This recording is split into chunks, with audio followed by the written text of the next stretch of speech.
The ongoing disaster for Xbox is just getting started. On the heels of rumors about studio closures and canceled games, the seal is just starting to crack. From everything we are hearing, this is just the beginning.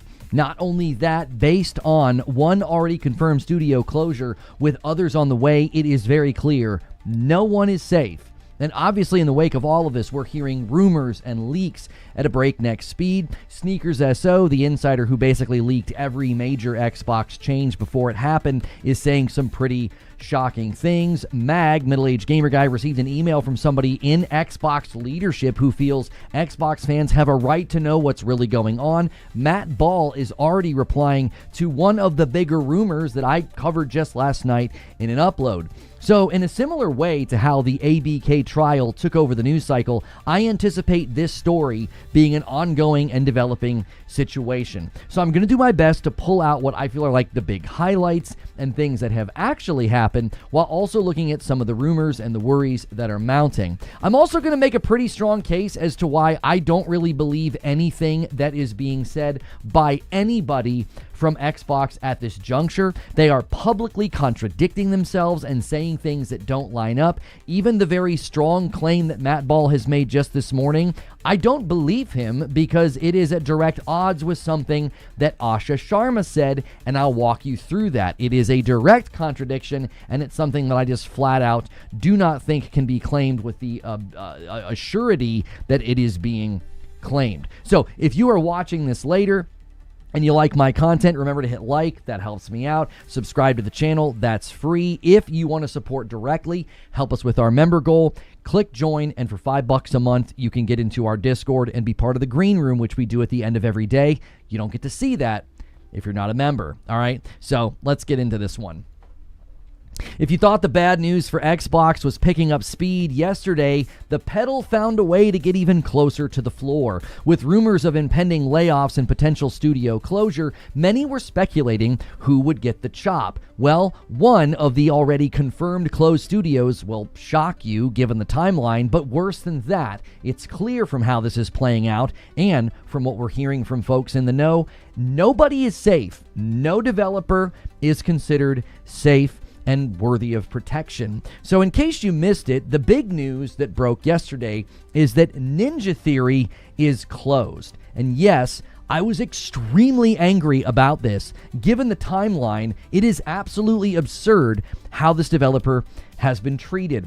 They just announced SENUA 1 week ago at your showcase that everyone hailed as a success. And then they get a phone call yesterday, Monday, 1 week after the fact, telling them that they are closing down. Now, they were attempting to do some kind of a buyout or something where, I don't know, that either somebody could buy them or something. Apparently that has not worked. I am hoping that somebody can snag them.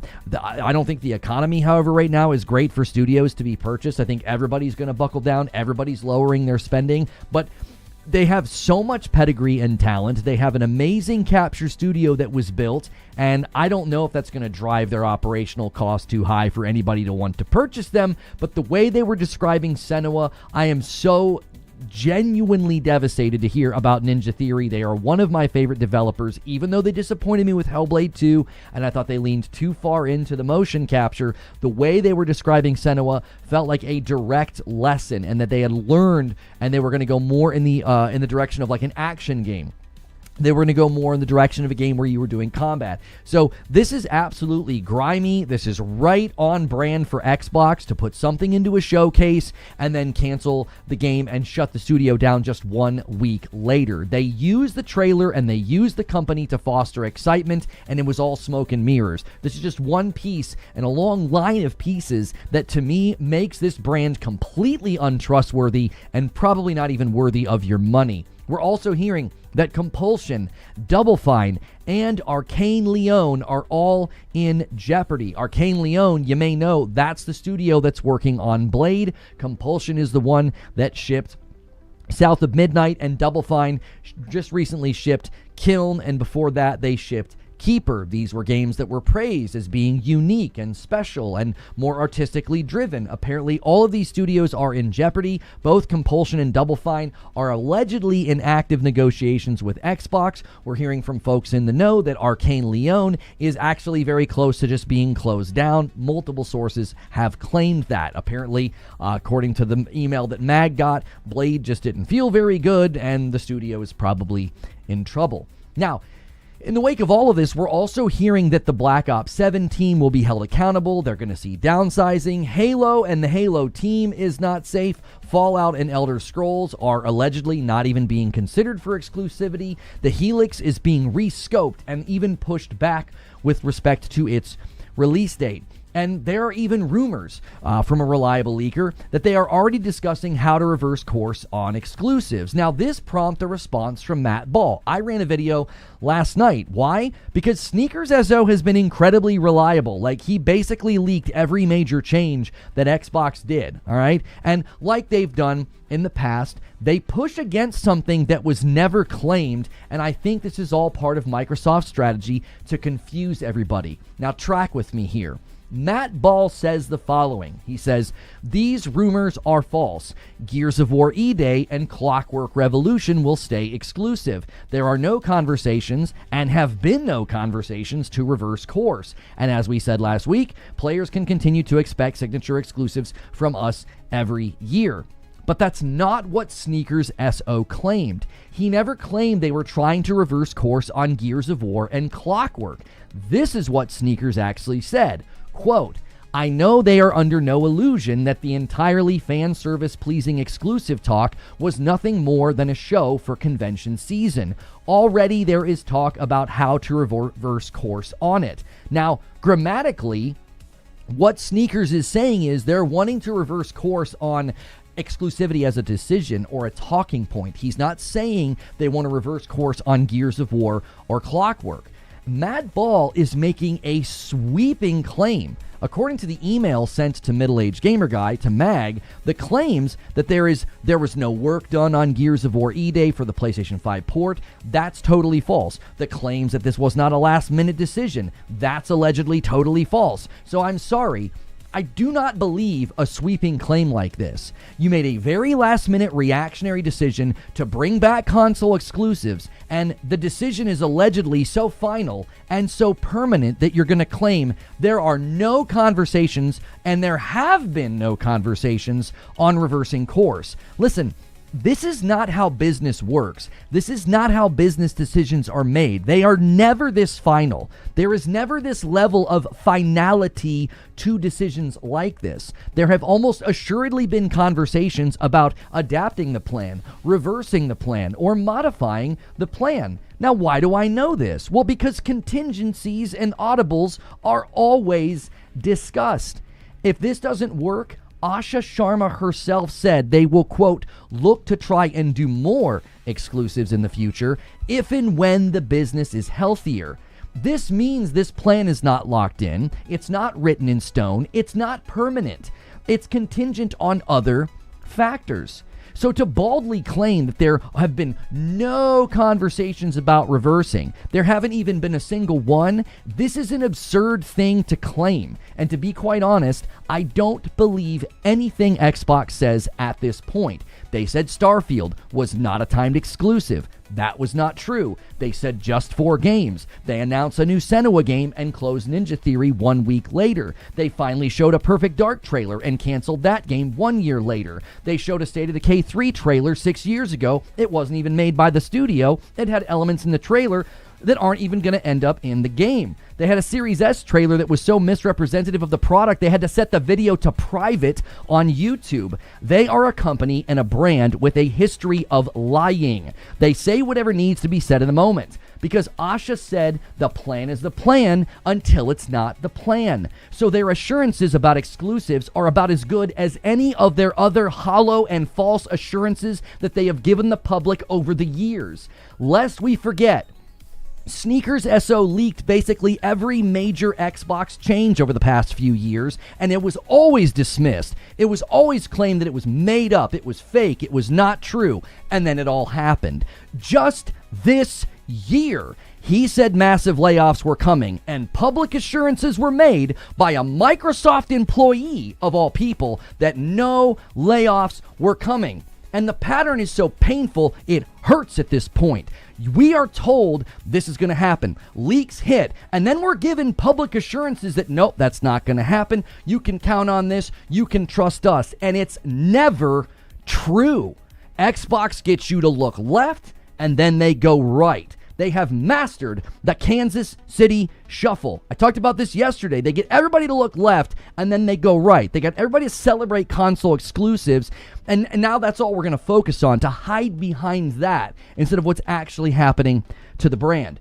Leakers and insiders will point to changes or that bad news is coming. They're castigated as liars. And then we find out Xbox is the one that has lied or was intentionally deceptive. Even now, we have Asha Sharma herself painting a very weak commitment to exclusives, saying that they will try to do more if and when the business is healthier. But then Matt Ball says, nope, this is a for sure thing. More exclusives are coming, and the reverse course dialogue, that's never been discussed. This is absurd. It's embarrassing. It's unprofessional. Sadly, we probably haven't even seen the worst of it. It's hard to celebrate a whopping 2 console exclusives when you're literally closing studios down and canceling games that you just announced.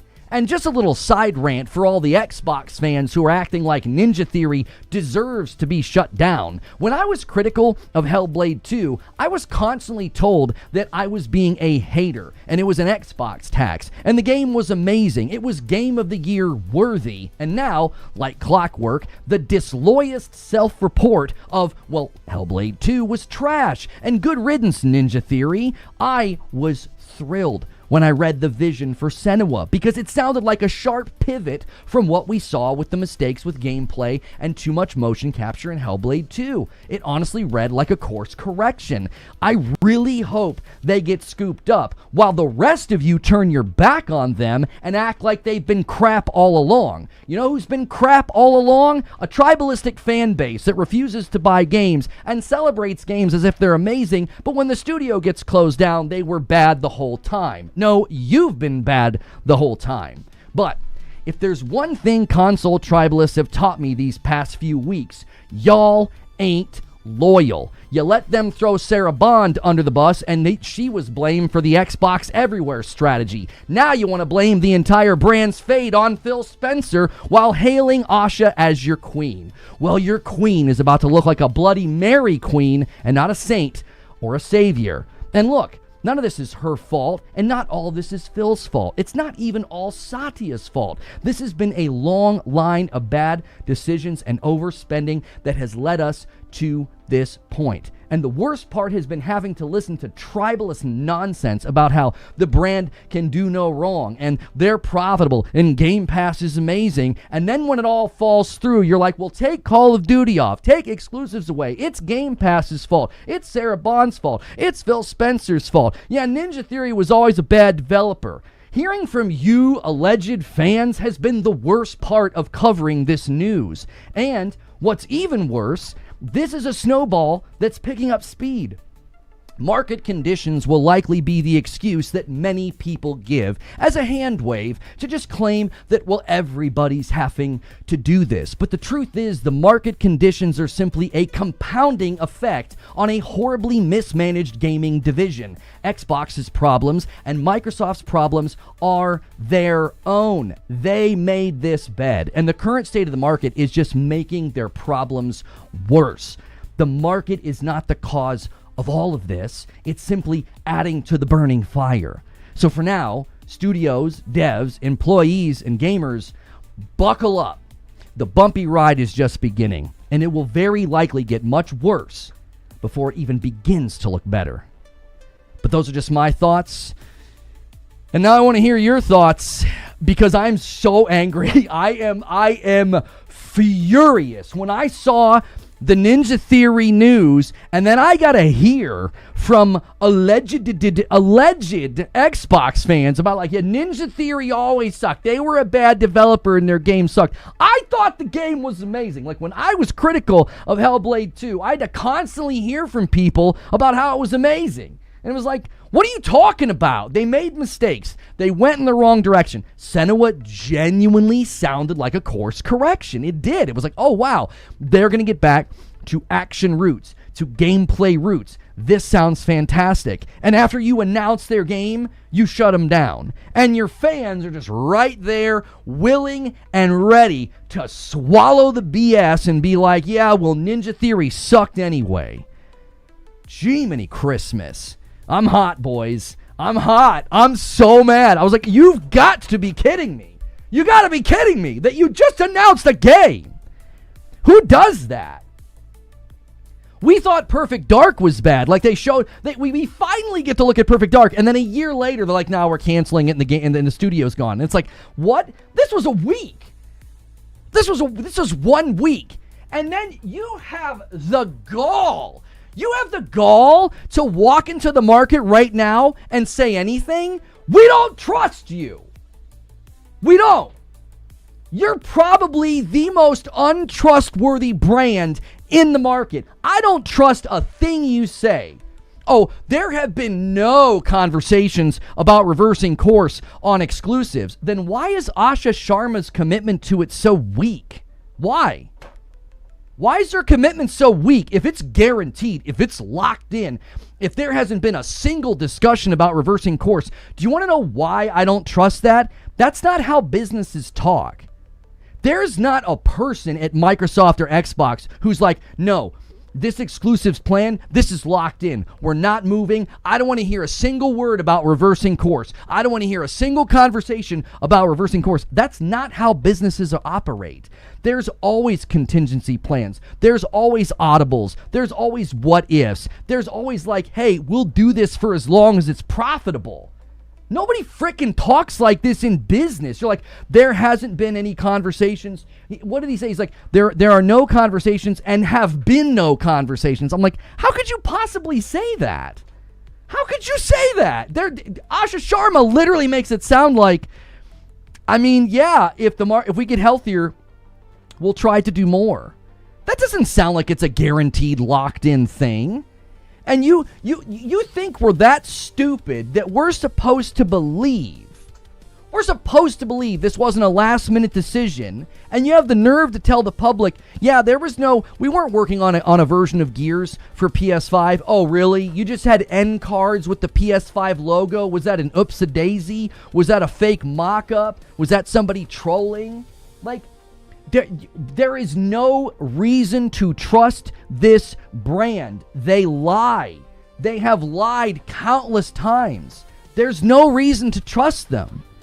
You'll literally show us a trailer for a game so everybody gets excited, and then you'll shut the studio down a week later. So when you tell me that this is locked in, you're not going to go back on this commitment, you have the frick right. You've gone back on how many commitments just in the last, I don't know, 14 days. You're not trustworthy. You're not. You want trust? You want people to trust what you're saying? You're going to have to earn it back. Because, buddy, you're in the toilet right now. There is absolutely no reason to believe a single thing that they say. They say what's needed in the moment, and then when we all turn around 2 months later, we're like, yeah, well, that didn't last. Well, that's not what they meant. Well, man, oh my gosh, Starfield's not a timed exclusive. Oh, and apparently it was. Just 4 games. Here's SENUA. It's ridiculous. It's absolutely ridiculous. Like, I'm more insulted by the posture of like, well, we're going to say this thing on Twitter, and then guess what? Everybody grabs it and runs with the headlines. You did the same thing when Sneakers SO said there'd be massive layoffs this year. You guys ran out and you made assurances that there were no layoffs coming. A Microsoft employee, for crying out loud, got on Twitter and said, yeah, that's not happening. Really? Really? How many times do we have to do this? How many times? How many times does someone like Sneaker SO have to be like, well, this is what's going to happen. These are what the discussions are. No, it's not. That's not happening. No, it's not. And then it does. It's like a broken record where nobody wants to hear the music. It's like you just keep going back and doing the same thing over and over again. maybe you should take a page out of the other company's books and just shut up and make games. You could try that. Just shut up and make games. Get off of Twitter. Stop making these grand assurances and these replies about things because they're hollow. They are absolutely hollow. You've done this so many times now that the minute you say something, I cannot believe people even take it to the bank. You guys are writing rubber checks. It's like there's no reason to take anything you say even remotely serious. You just lie.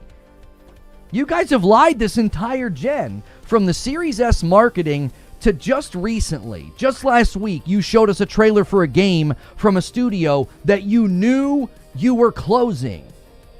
You guys, you are a company of lies. The loyalty makes no sense to me. What are you loyal to? There's nothing to hold on to. There's no vision. There's no mission statement. There's no clarity. It's just react. And whatever they're doing, well, this is the best thing, or this is what needs to happen. Jiminy Christmas. Most untrustworthy company I think I've ever had to cover. And the worst part is the way the public and the way the press play along with it. It's like within not even 18 hours, like the dirt is still loose on the grave of Ninja Theory, and you're out here being like, well, Matt Ball said there's not a single conversation about reversing course on exclusives. I don't believe him. I know for a fact that's not true because of how Asha Sharma talked about this. Asha Sharma's comments in her own interview falsify his claim. It's like, what you're saying ain't true, bro. You guys have already internally discussed whether or not this would continue. All you got to do is watch the Asha Sharma interview to know, like, you can't possibly make that claim. It's not possible for a business to make this sort of a plan that fast and that concretely. That's not how business operates. It isn't. Now, I personally think what he's doing is a bit of grammatical ninjutsu. I think what he's saying is there have been no conversations on reversing course on Gears of War and Clockwork Revolution. That's what it is. It's like it's grammatical ninjutsu with these guys. It always is. It's like, well, wait a minute. Sneakers wasn't saying that you guys were going to reverse course on Gears of War and Clockwork. He said there were already talks about, like, we should reverse course on this, on just bringing back exclusives in general. You expect me to believe that there's not a single person at Microsoft, there's not a single person at Xbox that's like, I don't think we should do this. I don't think this is financially viable. You mean everybody's just instantly on board? This ain't Twitter, and this ain't a podcast where people are just going to repeat what you want them to repeat. You expect me to believe that the entire edifice of Microsoft and Xbox decision-making, everybody was on board in the blink of an eye? Nobody has balked? Nobody has questioned? Nobody has considered the revenue ramifications of doing exclusives again? Nobody? You're just all on board. Not a single peep, uttered sentence, word, whisper, email, nothing. Nobody has said anything about maybe we just shouldn't do this. This isn't a good idea. We don't have enough consoles in circulation for this to be viable. It's too expensive. The games are so expensive. So there's not a single person at Xbox or Microsoft that has questioned this plan. They're just all aboard the return to exclusives train. Meanwhile, Asha Sharma's commitment is soft. I mean, it's soft at best in the interview that she does. But you want to come out and you want to falsify rumors. You know what it does to me at this point?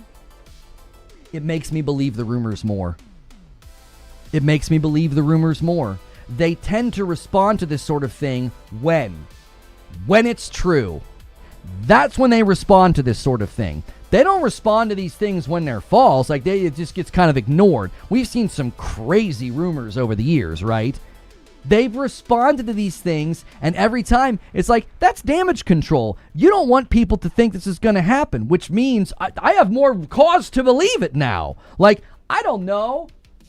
5 months ago when Sneakers SO said there'd be massive layoffs coming, and there were very strong assurances made that that wasn't going to happen. Really? What you say is truth on a timer. It's like an egg timer. It's like, this is true until the timer goes off. Ding! Not true anymore. Sorry, we have to do massive layoffs and shut studios down. I mean, it was true for the last 5 months. We weren't doing layoffs for the last 5 months. You know what I'm saying? So like, it's truth on a timer. You know, that's the Xbox way. Just 4 games. Starfield's not a timed exclusive. The plan is the plan until it's not the plan. All of your truth is on a timer. It's true for like just this moment. That's what's so irritating to me. It's like you guys literally slap down leaks and slap down rumors, and they all end up being true. Yeah, the first party games aren't going to the other consoles. These leakers. And then it all happened. Remember when these leakers and guys like Sneakers were talking about how, like, yeah, everything's on the table. Halo's on the table. Gears is on the table. No way, dude. No. All these assurances made. And here we sit. All of it happened. So you can take your assurances, stuff them in a box, and put them away. I don't care. Your assurances are worth nothing to me. You might as well pay me in Monopoly money. It's worthless. All that matters now is the games. Proof is in the pudding. And at the end of the day, you guys are going to have way less studios and way less games coming to the market because you spent yourself into an absurd corner. And the only way out is destruction. You just absolutely have to destroy studios. You have to bring your operational costs down so dramatically fast. And that's the only way to do it. That's it. Those are your options. There are no other options.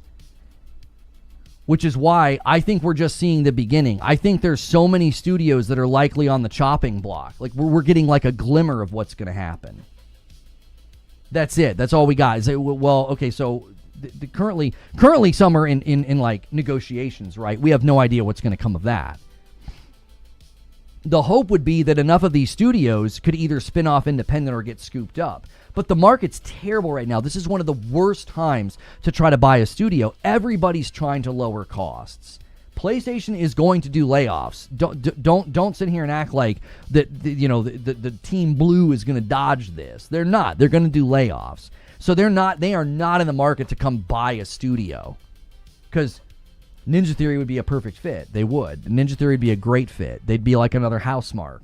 Which there's a great interview with Chris String where Housemarque's like, oh yeah, we're growing, we're flourishing, we have more employees now, and people are trying to spread the rumor that like Housemarque's going to get closed down.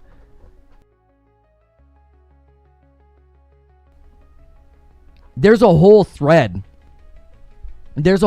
from Sneakers about what led to this moment, and basically it was they just kept spending money. They just kept spending money. Money. The only way to bring about the subservice vision that Phil Spencer had for the brand was to spend large amounts of money. That was it. That was the plan.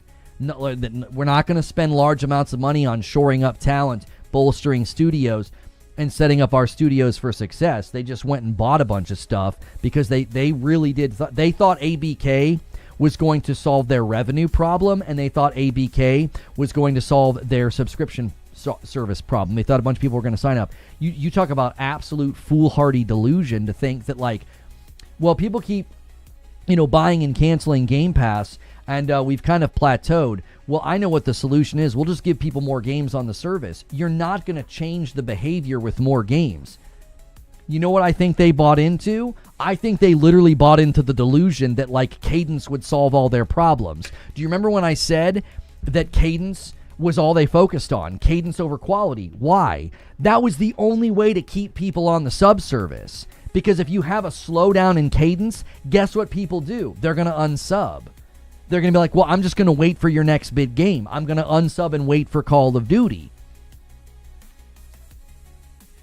Like, This is why they focus on cadence. It was the only solution. It's like, people aren't subbing and staying. They're subbing and leaving. We're not retaining. We're not growing. So what's the solution? We're going to spend billions of dollars, and then we'll just be able to just like machine gun just hit Game Pass every month with stuff. But the problem is, people had already had their behavior trained to treat Game Pass and games as super disposable. No more day and date. Day and date, in my estimation, is dead within 18 months. There is absolutely no way day and date survives any of this. Listen, I want you to think about what this company thinks about you. They don't care what you think long term. They care about what you think right now. They are willing to show you a SENUA trailer so you get excited during the showcase, and then they'll close the studio a week later. Mission accomplished. Mission accomplished. They don't care. They literally had another studio make the first State of Decay 3 trailer. They don't care. There's something in the State of Decay 3 trailer that's not even going to be in the game, like zombie animals. That's like the entire turning point of the entire trailer. It's not even going to be in the game. It's just made up. It's fake. It's phony. They don't care. They just want you excited during the showcase. So guess what? Play It Day 1 on Game Pass was all over. It was all over that showcase. Brother, they'll kill that just as fast as they killed Ninja Theory, because they don't care. They do not care. You generate the hype, and then afterwards, it doesn't matter. You got what you were supposed to get. You got everybody talking about your showcase. You got everybody counting about your stuff. Did you count my renewal? I haven't shut up for 31 minutes, brother. The goal's not even pulled up. All right. Let's do some housekeeping. Hang on a second. All right, hang on. I got to do some retread here. All right, so Christopher, Hanshot first and Sody. So Christopher renewed, Joker Quinn gifted, Siege Master renewed with 54 months button pressed. Fuzzy renewed and said these studios might be in jeopardy, but it's all right because of the ubiquitous ownership of all gaming with DirectX. Xbox will soldier on. Okay, thank you. McWaffle for 32 months. What hurts most is how it finally felt like Xbox was moving in a positive direction overall. New leadership, etc. But nope, still the same Microsoft. $10 super chat from Dober Squad says Gears E-Day getting takeoff PlayStation 5 was dumb because it would have sold well because it looked good, but it's not enough for me. This is why I'm telling you the plan is not concrete. They're literally saying that live service games will stay multiplat. Gears of War is a live service game. They already have season passes listed in the store. They already have season passes listed in the store. They don't even know why they chose Gears. They didn't choose Gears according to their own hierarchy. It was a reaction. It was a literal reaction. And it was like, well, I tell you what we'll do. Gears. Kick off the show with Gears. Make it exclusive. That's why all their assurances about how, like, nah, there's no conversations about reversing course. Yeah, your tweets are going to age about as well as Aaron Greenberg's. We'll just put yours right next to his moldy tweets about FPS on the consoles and how Starfield is not a timed exclusive. We'll just put yours in the Aaron Greenberg tweet Hall of Fame about how, yep, Starfield's not a timed exclusive, and whatever he said about 120, 60 FPS being the standard and up to 120, and then the Series S comes out and it's like, oh, you sure about that? You sure about that? Why'd you guys set your Series S video to private on YouTube? All your assurances. Heath Stevens with 26 months. Remember when the emails leaked and Phil said they will evangelize whatever he says? Some of us have tried to warn them. A $5 super chat from Dark Taco. Lono, it's my birthday. I'd love for you to get unbanned in D2 so we could raid, but I'll settle for chat going crazy with gifteds. Dark Taco wants to see some gifteds. Metallic Spice with a gifted. Kino Mansky with 8 months says, I get your anger on Ninja Theory, but it's a rational decision. Even with a more action-based game, the Hellblade franchise doesn't sell and lose money each time. Okay, here's my problem with what you're saying. They set these studios up to make a small amount of money, and then they're like, you didn't make enough money. Number one, you hurt the production of the game with the presence of the Series S, so then the game has to come out at 30 FPS, which is automatically a blemish on the game and the reception of the game. Then you limit it, right? Hellblade 1 was on PlayStation, so you limit the sequel to just Xbox. Then you put it day one on Game Pass. And then it comes later to PlayStation, and now all of a sudden, magically, it's 60 FPS. We don't know what happened. Oh my gosh. There might be a parity clause for first-party studios that really, really helps those studios make their games fast.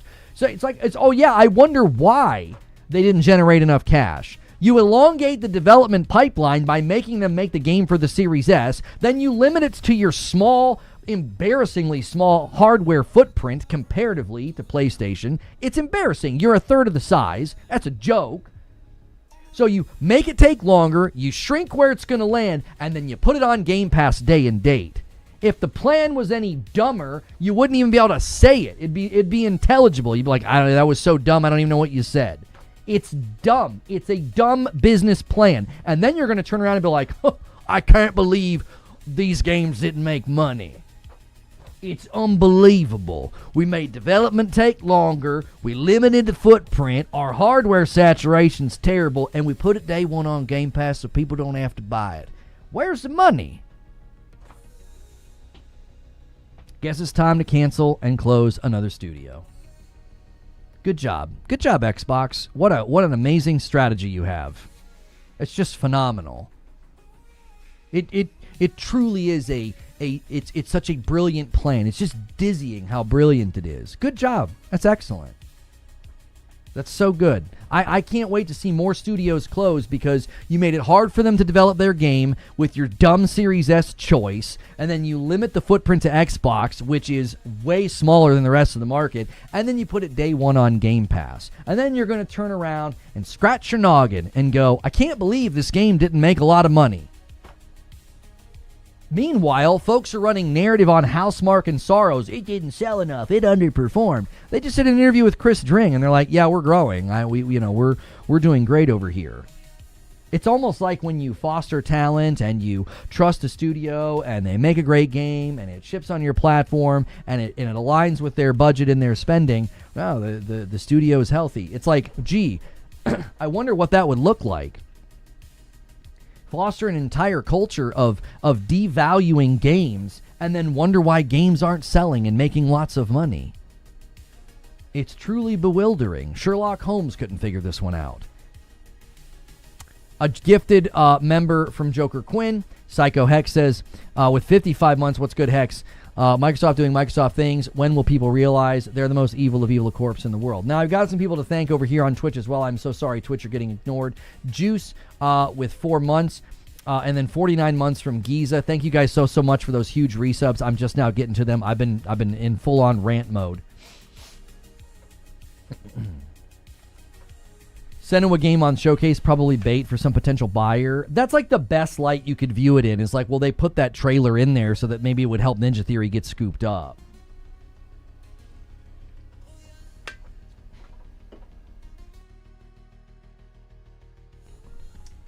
Mag read an anonymous email from Xbox upper management saying don't trust Xbox's PR. Yeah, Mag literally said it was somebody at an event, it's somebody in Xbox leadership, sent him an email and is like, the Xbox fans deserve to know the truth. And they were like, don't trust anything that they say. They'll literally tell you whatever needs to be said in the moment. And he's right. They're liars. They are. There's no reason to hold back on this anymore. They lie to the public. It's what they do. You're allowed to say that. This isn't your ex-girlfriend or your mother-in-law. It's a company, and they lie.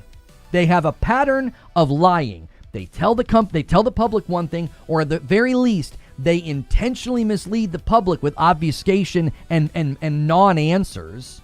All these non-answers, like the CFO says that games are going to go to PlayStation and Nintendo, and Phil Spencer's like, we have no plans to put Game Pass on PlayStation and Nintendo.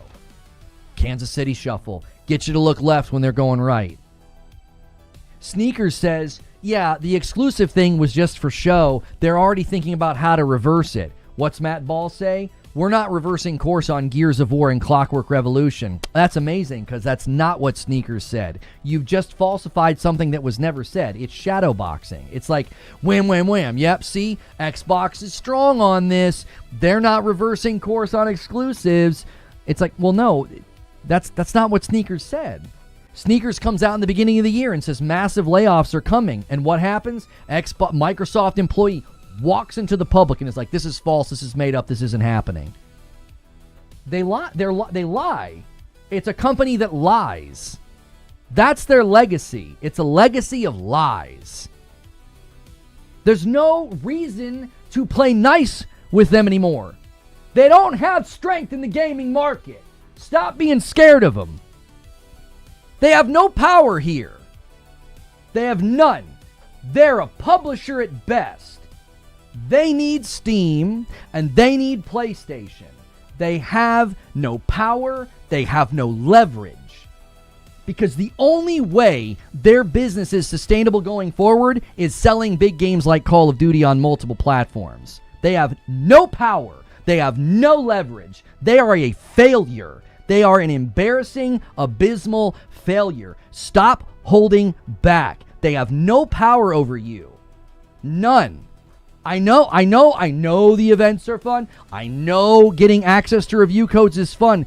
They are a failing company, and they have lied to the public time and time again. What do we do? Why? Why hold back? They're dishonest. They are actively right now misleading the public. They're creating a fog of war. It is garden variety Microsoft obfuscation. Everybody's confused. Nobody knows what the frick's going on. It wouldn't even surprise me. It wouldn't even surprise me if the leaks and the counter to the leaks, it's all part of the plan. It's all part of the plan. Hey, why don't you leak? Why don't you tell some of your sources out here that we're already considering walking back on exclusives? And then we can refute that and look strong in the public. And then everybody will be confused. They foster confusion. They've been doing it this entire generation. They foster confusion. It's like CFO, oh no. We don't want people to know we're going to start putting our games. We don't want people to know we're going to start putting our games on PlayStation and Nintendo. We better cause confusion. We're not putting Game Pass on PlayStation and Nintendo. It's like everybody's confused then. They're like, well, what are you doing? We don't know what you're doing with the brand. Do you remember when Chris Dring came back from the GDC? And he said that companies were already questioning whether or not they should put their games on Xbox. And do you remember, I initially thought it was because of the Series S. And he said, no, it's because nobody knows what they're doing. Nobody knows what they're doing. It's like, we don't know what you're doing with your company. It's confusing. Every week the messaging is different. Every week there's a rumor and a leak that you're smacking down, but then the rumors and leak end up being true. Like, yeah, all games are being considered. That was smacked down as absurd, that they would never put Gears or Forza or Halo on PlayStation. That was smacked down as absurd and would never happen. And here we sit. There's massive layoffs coming this year. SmackDown is absurd, and here we sit. And now we hear, well, yeah, they're already considering, how can we walk back this exclusive thing? This isn't going to work. And no, we're not. We're not doing that. And it's like, yeah, we've heard this song and dance before. I've heard this song and dance before. I've never had deja vu within 7 days. But it's like, you guys are literally doing the thing you did the last 5 years. It's like every single time a leak comes out, every single time something comes to the surface, you're so quick to run out there and smack that down, and then it ends up being true. It ends up being true. The layoffs aren't over. Oh, no, they're not over, because we don't know what's going to happen with Double Fine. We don't know what's going to happen with Compulsion. We don't know what's going to happen with Arkane Lyon. I wouldn't be surprised if Bethesda just gets completely spun off and goes independent somehow. Because I think their contract and their deal, I don't even know if their standing with the company is the same as like some of the other studios, like a Ninja Theory or something like that. I don't think they're in the same position. Hang on, what did you say, Kirk, about it being personal? Lono, our sense of injustice is so much higher than these people's. We care a lot about this, but folks are just optimistic and blindly trusting that Xbox acts in good faith because it's simpler. they've proven to be so dishonest with me. I have no reason to trust anything that they say. The pattern at this moment is they do the same thing every single time. They make assurances, they calm everybody down, and it's all BS. And it's like, so at this point, when your posture is to push against a rumor and to calm everybody down, my hackles are raised. I'm like, yeah, you're probably lying. That's the pattern. The pattern is when you rush to the market to stamp something out and to calm everybody down, you're lying. That's the pattern at this point. They did it with the Just 4 Games podcast. That was literally what that was. Go out and calm everybody down. Go out and calm everybody down. We got to buy ourselves some time here. You better go out there and calm everybody down. Just 4 Games, this is not a signal that everything is going. And that wasn't true. It wasn't true. That's the decoder ring that you need. You need to interpret Microsoft and Xbox's communication through that decoder ring. When they are trying to calm the public down, when they are trying to quiet a rumor, they're lying. That's now how I read what they say. That's my decoder ring. Oh, you're trying to quiet a rumor? You're trying to stamp this out and make everybody calm down? Yeah, you're probably lying. That's what you've done for the last 5 years. So the pattern fits, the shoe fits. We hear leaks from people who reliably told us all this stuff was going to happen, and they were castigated as not being truthful, and they were making this up, and it was just rumor mill garbage, and then it all turned out to be true. So the pattern is set. This is like the 7th time we've heard from something from someone like Sneakers, and it's described as being completely and utterly false, and then it ends up being true. So you're probably lying. If I'm placing bets, I'm betting that you're lying. I don't know you. I'm not judging your character. But if I'm a betting man, I'm going to place a bet here that you're lying, and this ends up being seen as untrue in a certain amount of time. Whether it's all the assurances they made about exclusives, whether it's the assurances they made about the Series S, whether it's assurances they made about Starfield not being a timed exclusive, I mean, and then just what they did with SENUA and Ninja Theory. It's like, you guys aren't trustworthy. You're absolutely not trustworthy. I have way more reasons to disbelieve you than to believe you. Like, this is a mathematical equation at this point. This is a mathematical equation. I got some super chats to thank. $5 super chat from the Game Boy. I just applied for the head of Xbox Game Studios on Microsoft's website. They sent the email saying I don't qualify. I posted on X, okay? A $10 super chat from Dune. Microsoft thought they could buy themselves out of the problem. The Activision deal sped up, putting them into the deep end. The cracks were there, but covering them up did not make them go away. And then a renewal from Castillo. Thank you so much. We're way behind on pace, guys, so if you're going to gift, go crazy. Check your renewals, check your primes. You're going to want to end today at 200 members if you want that Saturday night stream where Madam reacts to gaming news. It's an extra stream that we do with you guys. Thank you, Castillo, for renewing. Is Ninja Theory officially dead? Yes. Yes. They're done. Now, I don't know if somebody can scoop them up and buy them. I think their motion capture studio and their talent, like, just look at I kept saying that Hellblade 2 was a tech test, okay? I kept saying that. I would say that if you look at Hellblade 2 as a tech test, a demonstration of what they're capable of, and then you look at their motion capture studio, I think Ninja Theory is worth their weight. I think somebody should snag them. I think they're very talented.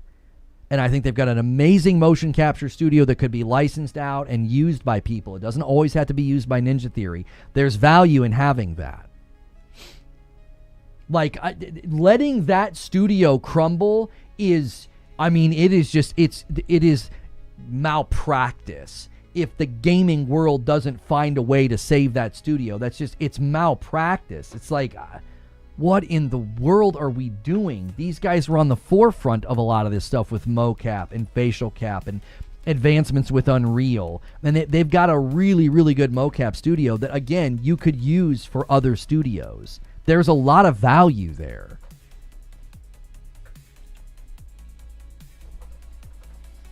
There's a lot of value there. The question is whether or not Microsoft retains the rights to Hellblade. I just don't know. I don't know how it works. Is SENUA canceled? I don't know. This is copium. This is copium and hopium of the highest degree. Maybe they named it SENUA because they knew what was coming, and they thought, let's name it SENUA. It will not be a Hellblade piece of property, and maybe they're able to make it in another ownership or publishing relationship. Because if the Hellblade name is trademarked, maybe SENUA's not. I don't know. That's just hopium and copium at that point. Like, maybe that's why it's named that way. Maybe somehow Ninja Theory was like, listen, we might not survive the summer. We're hearing what's coming. We know what's very possible. We know we're small. We know Hellblade 2 didn't generate a lot of revenue. Let's not do another Hellblade game. Let's do a game and call it SENUA so that we can get out from underneath the trademark or the copyright or whatever Microsoft owns at this point. I just don't know. Bumblepants with 45 months. It's good hopium. It's good hopium. I mean, I don't think that's not a crazy stretch, but it is a bit of a stretch. And this is likely going to be like the ABK trial. This is likely going to be like the ABK trial. So I don't think we're going to get a lot of other gaming news right now, unfortunately. This is going to take over the news cycle because we're just going to keep getting more info.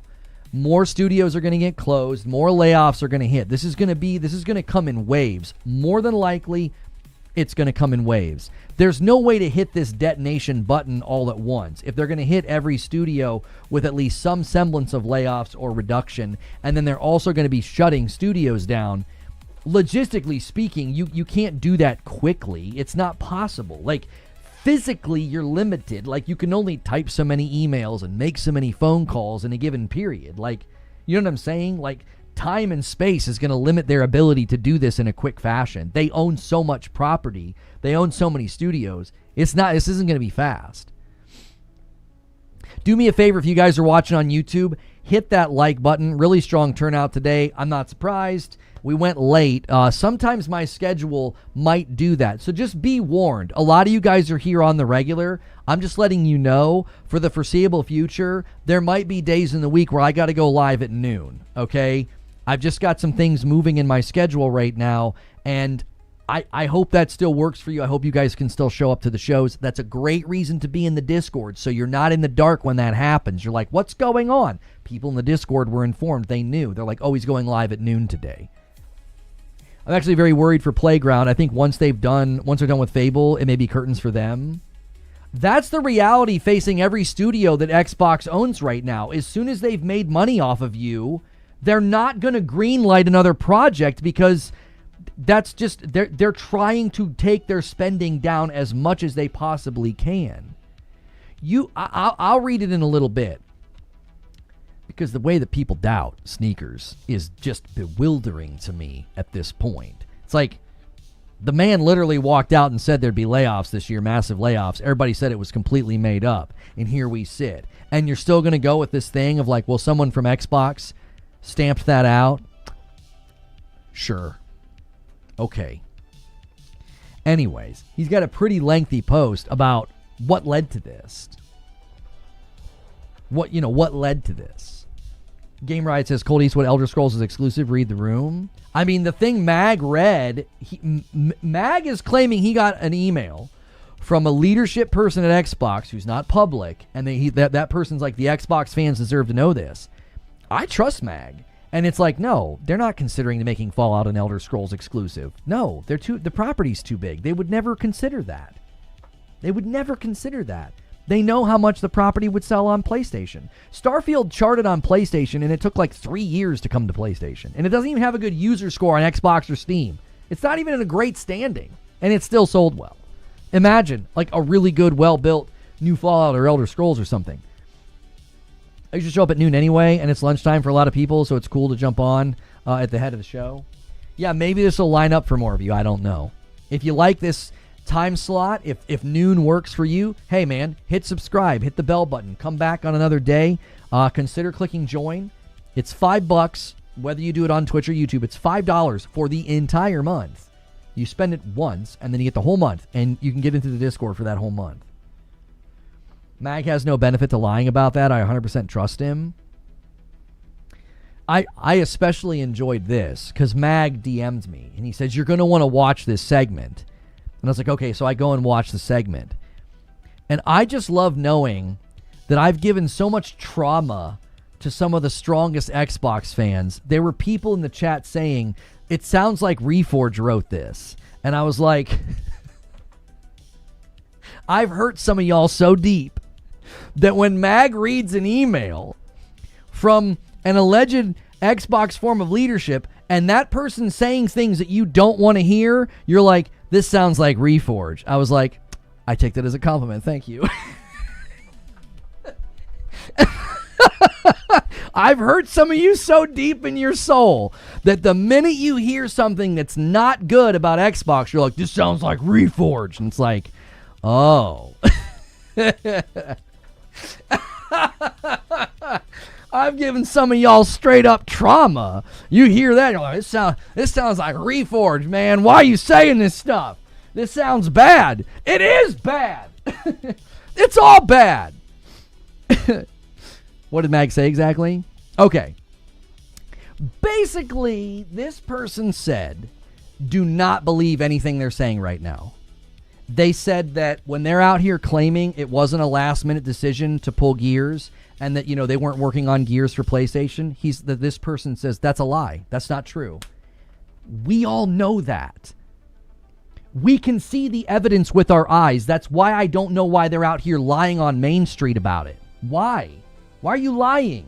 We can see the trailer that you accidentally posted. It had the PlayStation 5 logo. What is the benefit? And I'll tell you why they do it. They know there's a really, really big portion of their audience that believes everything that they say.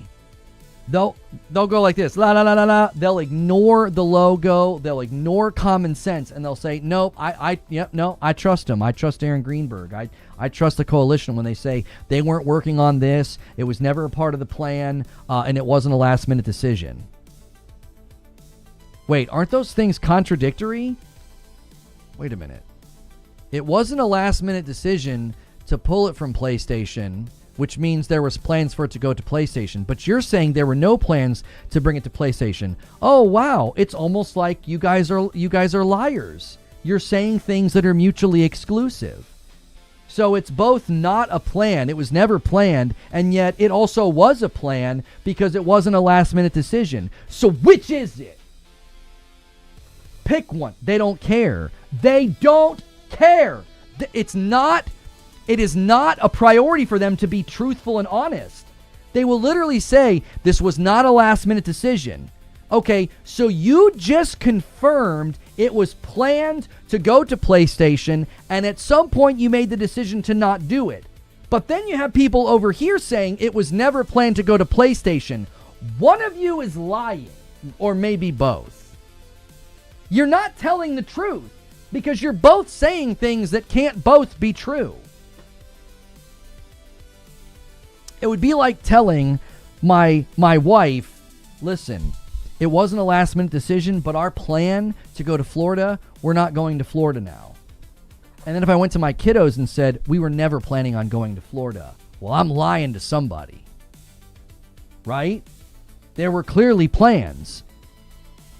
So it's like you're not telling the truth. You're just saying whatever needs to be said in the moment because you know the fans will lap it up. They trust you. And that to me is the most infuriating part. What a gross treatment of consumer trust. What a gross treatment of consumer trust. You know they're in. You know you've got them locked. Whether it's through Game Pass or a digital library dating back to the Xbox 360, and you know they're locked in here with you, and you abuse that power, and you're like, just say whatever needs to be said. They'll believe us. They'll believe us. Yeah, just tell them it wasn't a last-minute decision. Yeah, just say we weren't planning on bringing it to PlayStation. They'll believe you. They'll ignore a trailer end card with the PS5 logo. They'll ignore the fact that we literally had a piece of marketing and a planned stream and a trailer all ready to go with the PlayStation 5 logo, but it wasn't a last-minute decision and we were never planning on doing it. What the huh?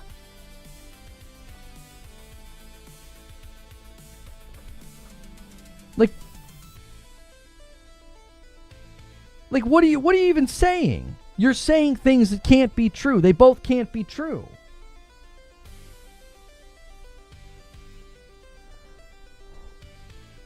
I got it. Thank you. Plenty of games on Game Pass have kept their value on Game Pass. I think mediocre average games in which get really hurt on Game Pass because it becomes a play. Listen. I want you to really hear this, and I want you to really think about it. Everything they have ever said about Game Pass was a lie. It was a lie. I got another lie for you. Game Pass increases sales. Game Pass doesn't cannibalize sales. Oops-a-daisy.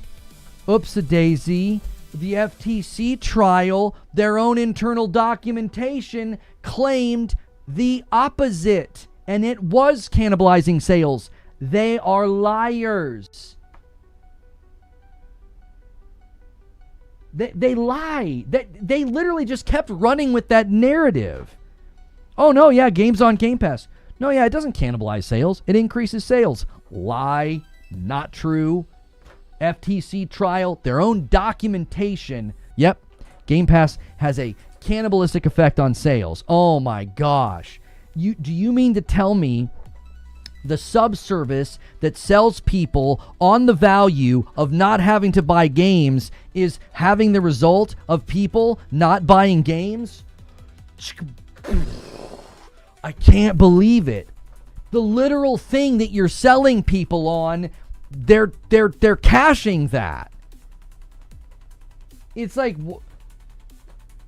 it's just like the lie about how like it was not a last-minute decision to pull Gears, and we were never planning on putting Gears on PlayStation.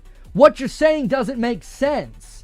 It's like, here's a subservice where you don't have to buy big tentpole AAA games. And, oh, it doesn't hurt sales, though. It increases sales. What? How? Millions of people are given the choice and the option and the value point. That's literally the value transmission. Sub to Game Pass. So you don't have to buy the games. So they sit there and with a straight face, they tell people for years, it doesn't cannibalize sales. It increases sales. And all of us that, I don't know, have the logical ability beyond a snail and a slug are like, that doesn't make any sense. That doesn't add up. You're telling me that 1 and 1 is 3. That doesn't make an ounce of sense. It's like in Arrested Development when they took $1 out of the cash register and they threw a banana in the trash can. It was like, wait a minute. No, that doesn't work. That math doesn't math. Like, you're literally selling people onto Game Pass on the value of not buying games while saying that it promotes game sales. And then when the truth comes out, and the facts come out, we'll just move on to whatever the next thing is. Oh, well, Game Pass generates so many billions of dollars. It's profitable. Is it?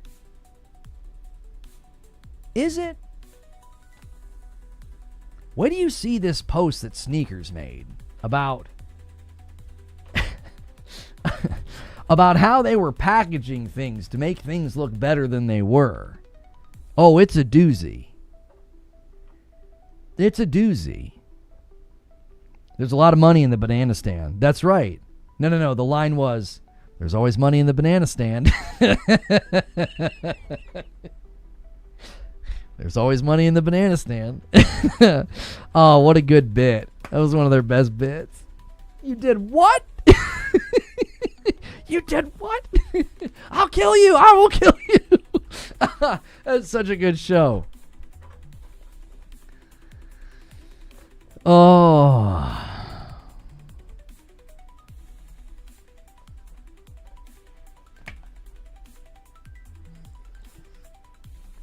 It's profitable, you don't count the money for development.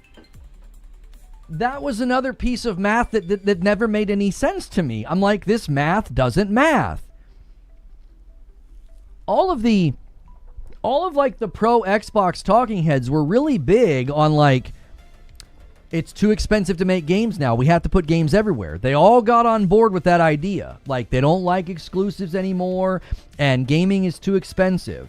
Okay, so rectify that with Game Pass. Like, it's so expensive to make games now that you simply must publish games everywhere. I mean, these people were literally saying that, like, day and date for PlayStation was coming on PC.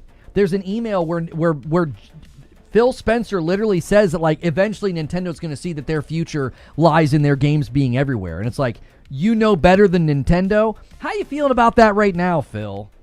How you feeling about that right now? Your crack squad plan with Game Pass is in a trash heap, and the brand is on fire, but you knew better than Nintendo. You still feeling about that way, Phil? Like, I liked Phil for the longest time, but when I saw that email, I'm like, Philly, my boy, you got no clue who you're talking about. The dominance of Nintendo is undeniable, and to posture as if like you know better than them as you sit in third place, sliding down a grease-slicked hill towards where we are now, you were operating the company into the red. But you know better than Nintendo. Sure. Sure. Meant to tag you on my last comment above. It was all part of the Xbox's 4D chess. The same thing with them letting Bungie go. It was all to sabotage Sony. Stop. Do you think they'll make a weaker Helix? I think Helix is going to be completely rescoped into a console. I think it's just going to be a console. There is no place in the market for what they were talking about. There isn't. There's no space for it.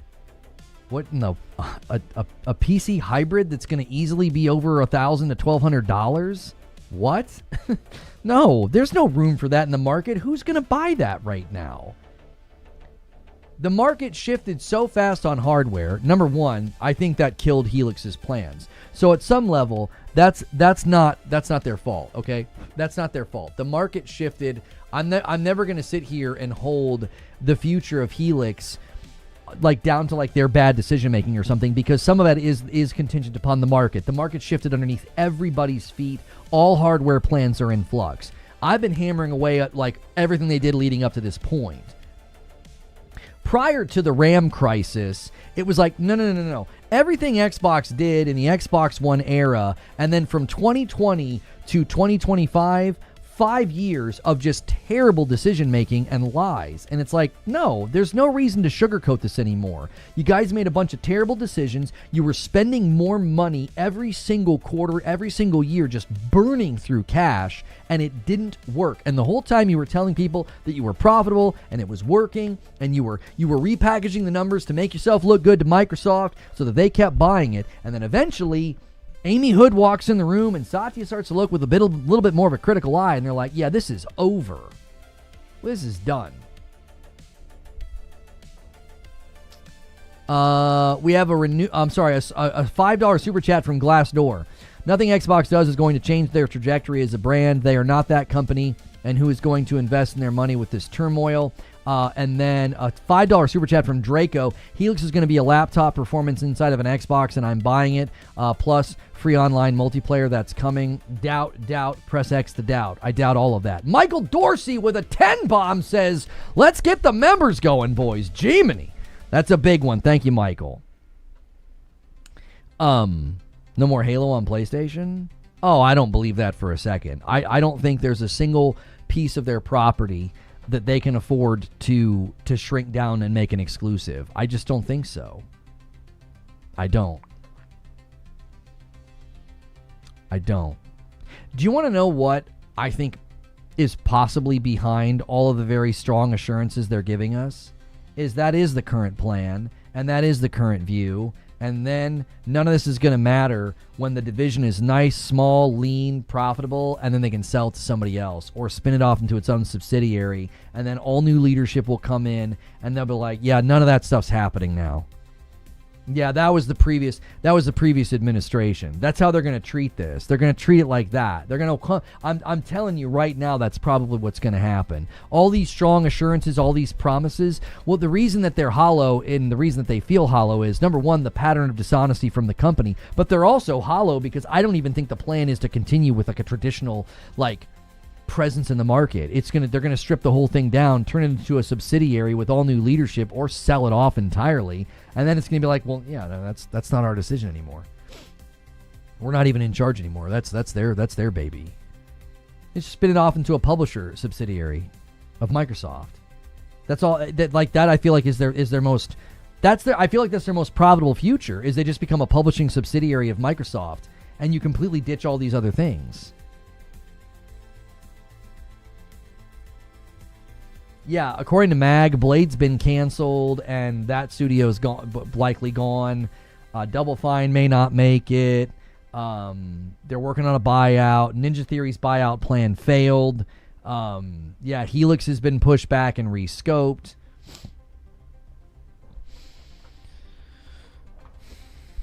Asha wanted goodwill before dropping the axe. That's why she claimed exclusivity. Yeah, Halo Studios are not safe, Hilly, according to Mag. He got an email from leadership at Xbox. It's not a public-facing person. It's somebody that he trusts. And they're like, yeah, nobody's safe. Nobody's safe.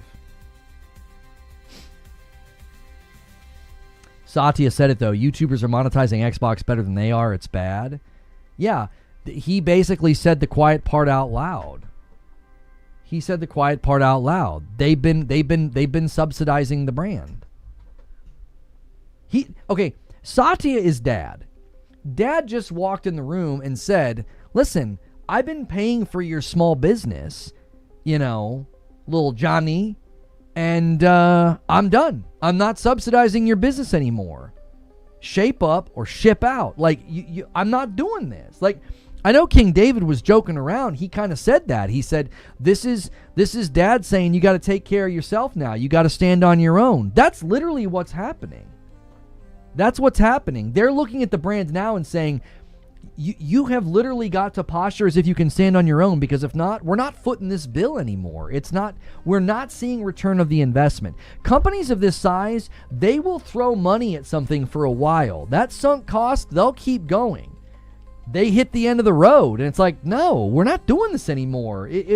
You spent more money than any other company in history in acquisitions. You have more studios and more property than any other platform. And if you can't make that work and you can't make that profitable, then it's over. We're done. That's why Phil's gone. Phil's gone because his plan failed. It did. Like, the plan to turn them into the premium subscription platform, it failed. ABK was like the last-ditch effort. ABK was supposed to come in and solve their revenue problem. It was going to suddenly make them sort of flush with revenue. Like, hey, all these revenue streams are going to come pouring in, and that'll balance the books. But the problem that they didn't see was the absolute anvil of operational costs they were going to have to suddenly shoulder. It's why they almost instantly were shutting studios down and canceling projects and laying people off. Why? They were trying to lower that operational weight. It was like, oh my gosh. Why? It was a giant organizational purchase. It wasn't like they bought 70 billion and then the teams are all just working on their own. You're paying all those salaries now. So the plan was, this will put things back in order. You know what they also thought ABK was going to do? They thought it was going to solve their subscription service problem. People were not subscribing to Game Pass. And look what happened. It did the opposite. It hurt them.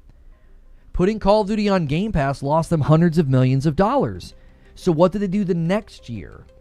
They raised the price of Ultimate to such an absurd degree. They did a 50% upgrade on Game Pass Ultimate, knowing we'll drop this later, and when we do, we're removing Call of Duty. I truly believe the 50% price increase to Ultimate was literally step one in how do we get Call of Duty off of Game Pass Step one, do a 50% price increase.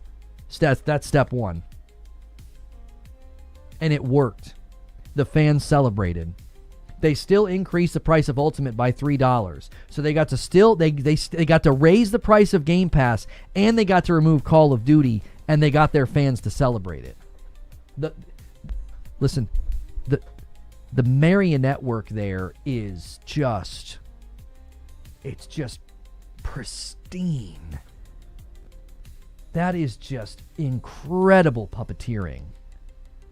You literally got the public to celebrate a price increase and removing the big kahuna, the king, the big dog, the game that everybody celebrated coming to Game Pass, coming off of Game Pass, was celebrated. That's just conspiracy, though. I mean, if you can't see the facts, these are just the facts. Going into the second year of Call of Duty going to Game Pass, we heard they lost hundreds of millions of dollars. After hearing that, they raised the price of Ultimate one more time. Keep in mind, this is after they moved Day and Date to Ultimate. Everybody just forgets that like Day and Date moved to Ultimate, and that was just fine, I guess. So the second year, they raised the price of Ultimate by 50%. Months later, they bring it back down. Very, very clear price anchoring. It's a classic strategy of price anchoring. They bring the price back down. They magically land on a price that matches all of the other inflationary subscription services that have gone up. Every other subservice went up by $2 or $3, and magically Game Pass Ultimate landed on a $3 price increase. It was no longer $20, it was $23. But it's not $30 anymore. Okay, it still is increased from where it was previously. And when it was $20 and you got Call of Duty, it's now $23 and you don't get Call of Duty. All I just said in the past 60 seconds was nothing but facts. If you can't piece those puzzle pieces together and arrive at the conclusion that I arrive at, you make a great customer for them, because there's no other way to see it.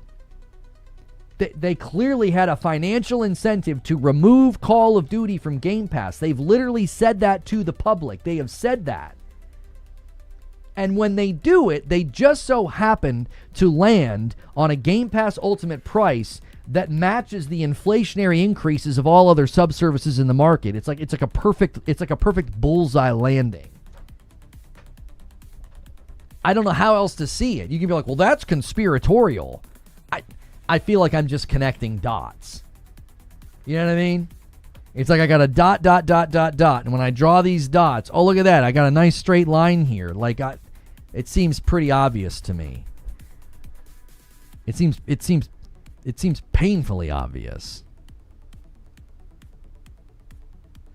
All right, hang on. We're going to have to switch directories on Twitch for a brief while here.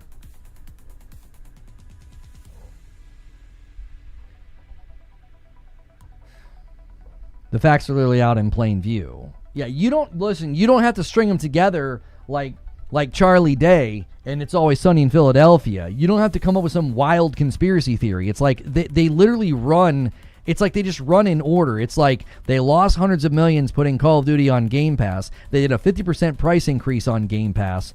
They lower the price of Game Pass to the same price increase that everybody else has done on their subservices, and they remove Call of Duty. I'm like, that's just a straight line to be like, it's pretty obvious what they did, bro. They wanted to remove COD from Game Pass, and step one was we're going to price anchor so that when we lower the price, we can justify removing COD, and then they'll celebrate it. It'll be like a sigh of relief. They'll be like, "Whew, I'm so glad that you did this." Well, could you imagine how many Xbox fans we'd traumatize if I was on your show talking about this topic? I have no idea what you mean by that.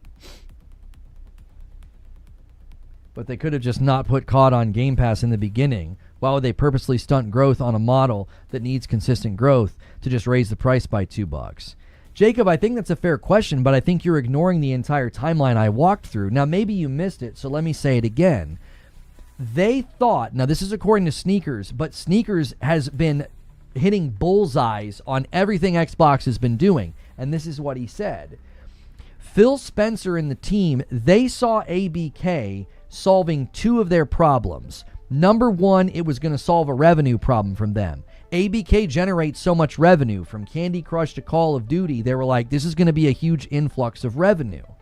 The second thing they saw it solving was it is going to help us with our subservice growth. They needed Game Pass to grow. I think Phil was convinced, if we can just listen to the words he used. Do you remember when he talked about how they wanted one game per quarter at quality? One big game per quarter at quality. Now, why did he say that? He's focusing on a cadence of delivery because I think in his mind, this is likely related to their research as well. I think their research indicated if we can hit this level of cadence, we'll keep people on the subservice. So what he's thinking is we stop the churn rate bleed, we get the big winners, and then more people will sub. So like if you maintain a baseline of subscribers, they're not churning because you have a cadence of games, and you're putting big winners on it, it's going to slowly climb. It didn't happen. It was a failure. They lost more money putting Call of Duty on Game Pass than they retained. You also have to consider Game Pass actively trained people to do two things: to devalue games and to game the system. It's what it did. It literally trained people to do that.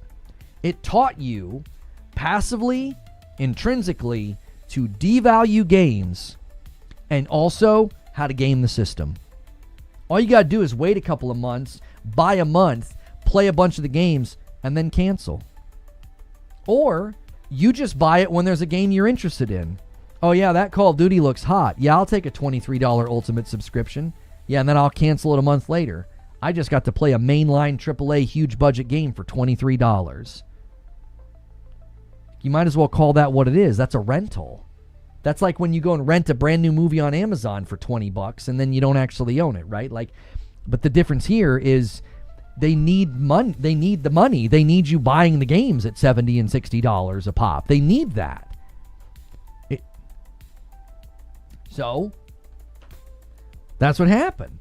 They had a plan and the plan didn't work. So then they realized, well, we're going to put Call of Duty on there one more time and we're going to lose a bunch of money again. What do we do? And it's like, well, we can't put it on there anymore. Well, what's the best way to get it off there? Well, we'll do price anchoring. If we raise the price of Ultimate by 50%, everybody's going to rage. Then, when we lower the price in the future, they'll all ignore the fact that we've still increased the price. It's still up $3. They'll ignore that, and then we'll have grounds to remove Call of Duty. It quite literally is such a perfect plan. There's no way they did it by accident. That's why I don't believe for a minute that it was an accident. It's too perfect. You don't slip on a banana peel into such a perfect setup. They just accidentally got that bullish with Game Pass Ultimate. Oh yeah, so many people were unsubscribing when we went up by 50%. You knew that that was going to happen. You knew. They weren't surprised by that. This isn't their first rodeo. They have subscription services. They've had Game Pass for how many years? They have Microsoft Office, and they have Azure services. Like, they know how subscription services work, and they know how price fluctuation works. This isn't their first rodeo. A company the size of Microsoft and Xbox didn't accidentally do a 50% price increase, and then they lower it to 23 and remove Call of Duty. That wasn't an accident. Companies this size don't stumble into such perfect scenarios. That's not what happens. Everything is very, very methodical and thought out. That's why when Matt Ball says there hasn't been a single conversation about reversing course on exclusives, I'm like, I don't believe you. There's no way the number of people that are involved in these discussions that there's not a single contingency or audible or consideration about, like, what if this doesn't work? How will we walk this back if this doesn't work? Those are conversations that have happened because Asha Sharma said, yeah, if we get to a healthier place, we will try to do more. That's a very soft commitment, meaning their internal decision-making about this is not as concrete as Matt's claiming that it is. what he's saying and what Asha's saying, they're in conflict. Just like what Aaron Greenberg said and what the team at the Coalition said are in conflict. Nobody's saying the same thing. They're saying different things. There's not clear communication right now. I forgot to thank the Gaming Ledger for their $5 super chat. Microsoft doesn't see growth in gaming like they probably did during the pandemic. With no growth, they cut off products. Xbox is lucky to be open. Yo, what's good, Snow? Always good to see you. Hopefully you're well and through all of the trouble. I wasn't able to keep up to date on some of the troubles you were having. Hopefully you are moving in a better direction.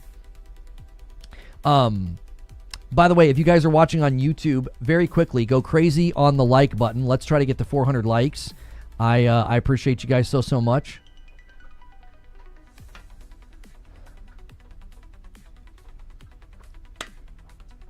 When Black Ops 7 failed, that's when the Game Pass had to rise. If Black Ops 7 sold as well or made more revenue than 6, we aren't even having this conversation. I'm saying they could have just removed it. I think my explanation's better. I mean, your explanation's fine, but that's not why they lost money. Nothing that we heard about the hundreds of millions of dollars they lost putting Call of Duty on Game Pass was because it quote-unquote didn't sell well. It was because they gave 25 million people the option to not buy the game. Gee, I can't believe it didn't sell as well and generate as much revenue. I can't believe we lost hundreds of millions of dollars on Call of Duty. We just put it on a subservice that Activision, on record, always avoided. Bobby Kotick was always like, no. I think things are aligning for the better. Thank you. Hope you and yours are well. Oh, thank you. I appreciate that, Snow. And a gifted comes in from Destruction. Thank you, Lazaro. You can always DM Snow. You know that.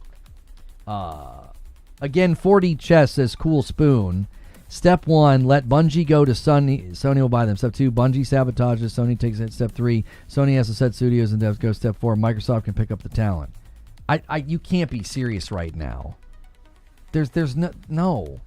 That was so long ago. That's not even what? 4D Chess. How long ago did Bungie leave? Bungie didn't even leave and go to Sony. They left them with the Activision. You're on a wavelength of you talk about conspiracy theories, homie. I don't have enough foil in my house to put on my head for that one. It's the long game. You're not even out in left field. You're not even in the ballpark. You're using sidewalk chalk in the parking lot to piece that one together, brother. There's no long game there.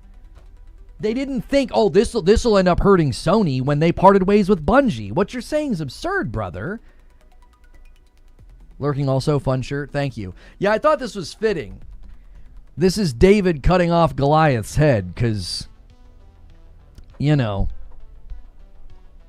symbolism or something. Anyways, COD 6 and 7 weren't great on PlayStation also, Jacob. People got enough of the same maps and stuff.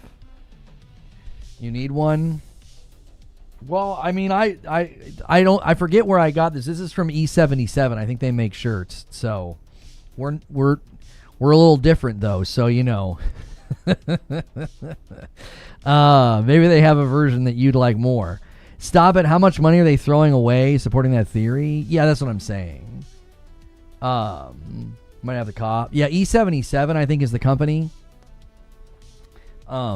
They actually made this one for me special because usually this is on the back and there's just like a little wolves thing in the corner and then this is on the back. And I was like, can you give me one where that's on the front? Because that artwork is too hot. Do you think Xbox will be okay in the long run? I don't have a clue what they're even going to look like in a couple of months. But this is my absolute best guess. My absolute best guess is they're going to strip themselves all the way down to a publisher, and then they'll become either a subsidiary of Microsoft, where they're no longer directly under Microsoft. Okay. And so I think they're going to either do that or they'll just spin it off entirely and let somebody else have it.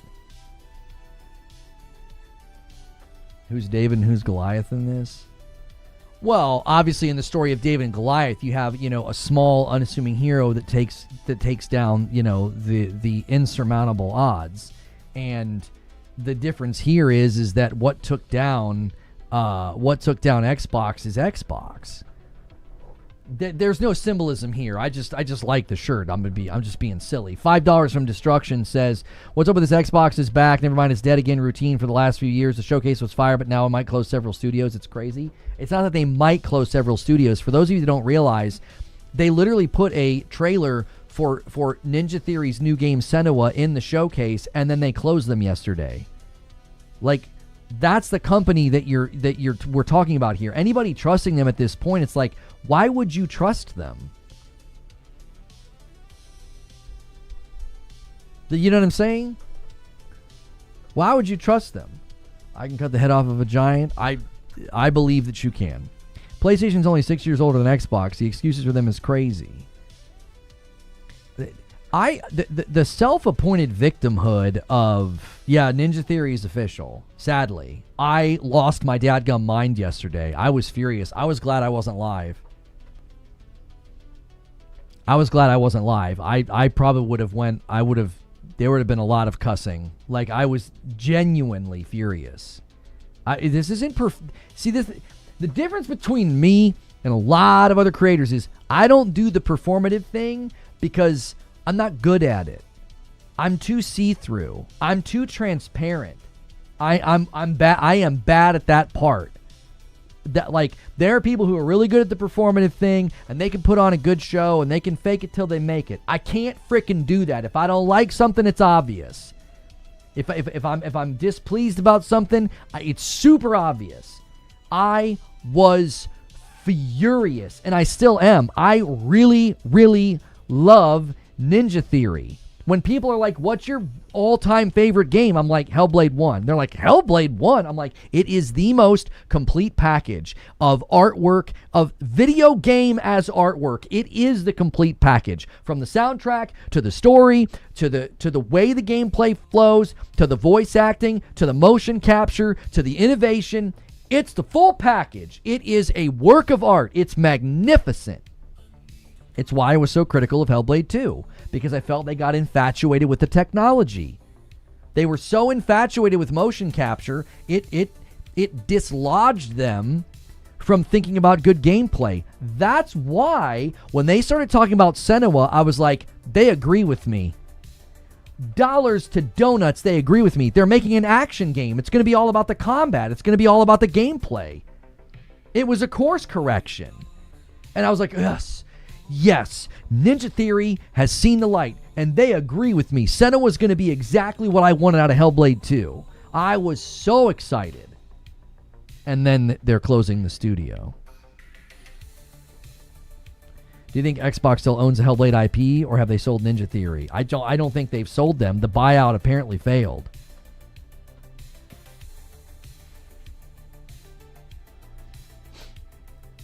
And I don't know. I was huffing on hopium and copium earlier, Hilly. I said that you know, my hopium and copium on the situation was, I was really hoping they named the game SENUA to get around any kind of a trademark or copyright on Hellblade. Again, that's straight up hopium and copium. Straight up.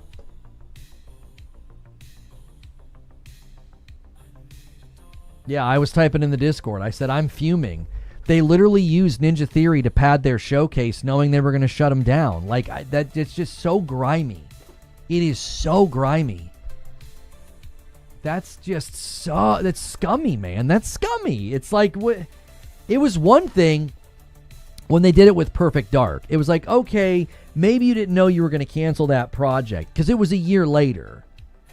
They did the Perfect Dark trailer, and then a year later they canceled the project. And it's like, okay, that sucks, but the game was taking a long time to come to the market. You know, who knows what was going on. This is entirely different. You had these guys in your showcase. Now, what more than likely happened is these trailers and showcases are put together usually months in advance. So they probably knew, we can't pull the trailer. Everybody will know what's happening, and that'll be a giant shadow over the showcase. If we pull the trailer, Ninja Theory's going to know something's up, and that'll spread like wildfire in the gaming world. So they literally kept it in.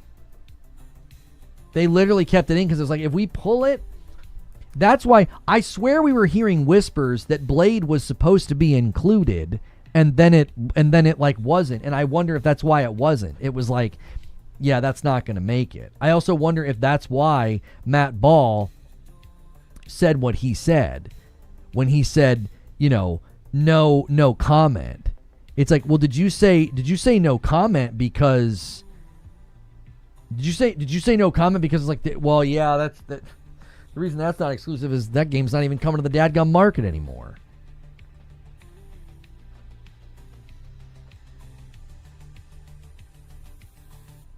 Bungie sponsoring the stream, the triple take I just did.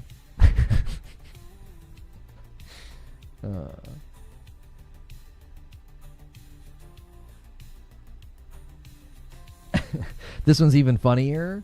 I literally just typed as fast as I could. I was like so mad. I said, effing, you effing Fs. I was so mad. I couldn't believe what I was reading. I was like, at first I read that Ninja Theory was in negotiations, and I thought, please let them survive. They have the capture studio. They've done really impressive work with Unreal. They could make an amazing support studio for Coalition or something, right? They're talented. Yeah, I'm running a Bungie channel skin. Guys, every single person that watches me on Twitch for the next 42 minutes, you make Bungie pay me more. Anyway, yeah, I was furious when I saw that news. I was like, that was so fast. I was like, I thought they were entering negotiations. I thought they were about, they were going to be able to maybe fight for their life here. And sadly, no, it didn't work. They're done. They're cooked. It's over.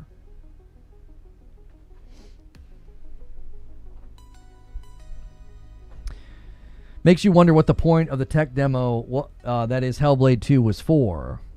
What tech were they showing off that they're just being closed?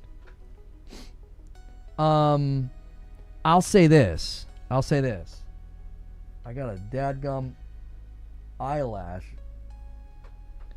I wouldn't be surprised if part of the tech demo was to showcase the mocap studio that they built. And then you could get people to come use it, right? Like, you're not using the mocap studio all year round. Usually they do mocap for like a short period of time because you get all the actors and you kind of blitz it, right? My understanding, this is total armchair distance on development understanding, but my understanding is that you do mocap kind of in a feast or famine kind of a way. It's like, well, you've got all the actors, you do all the scenes, and then your mocap studio is probably not in use for a lot of the year.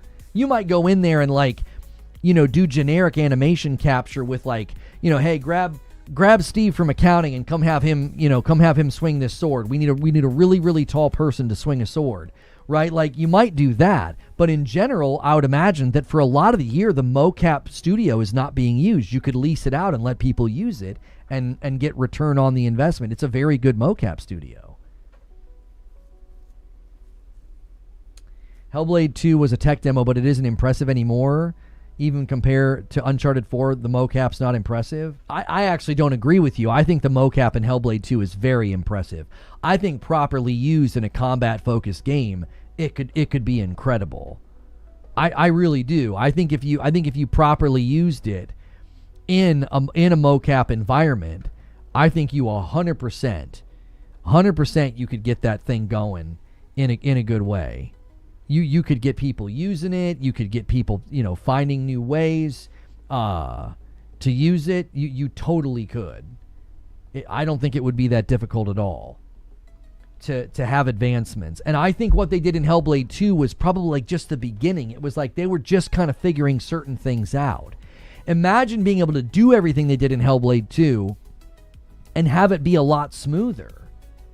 Like, we're not quite there yet, but like some of the neural arrays and things that Mark Cerny is talking about, imagine that motion capture technology inside of a game that is more seamless and more fluid and more fast, that could be enormous. That could be a huge step up for games that want to have this sort of level of seamlessness and mocap. It could be huge, boys. It could be huge. Yo, Alex, thank you so much for 15 months over there on Purple, getting us to 84. Switch to Twitch. Got to make sure you get that bungo money. Thank you so much for 15 months. I appreciate it. Yeah, gifted trains and hype trains do wonders over here as well during these streams. So you know, feel free. Resident Evil Village mocap session shot at the Sony Santa Monica stage, scaling the doorway set down to later scale up Lady D to match game common technique. This is what Ninja Theory could have been for Xbox. Yeah, like literally Santa Monica had a capture stage being used by Resident Evil Village.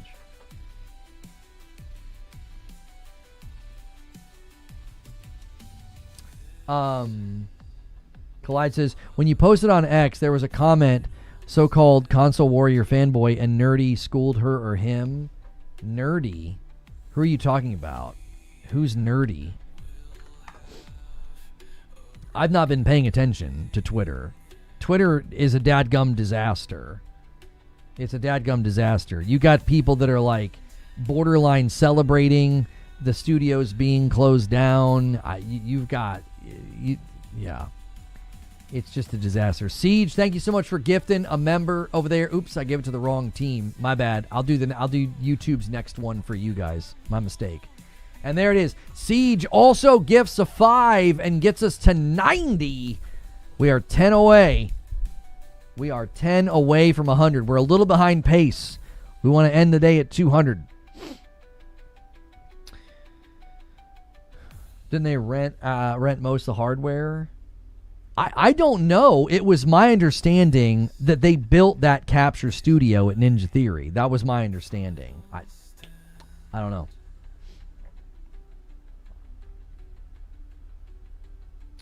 Lona was the one referenced in the memo. He's making more on Xbox than Xbox. That's not true.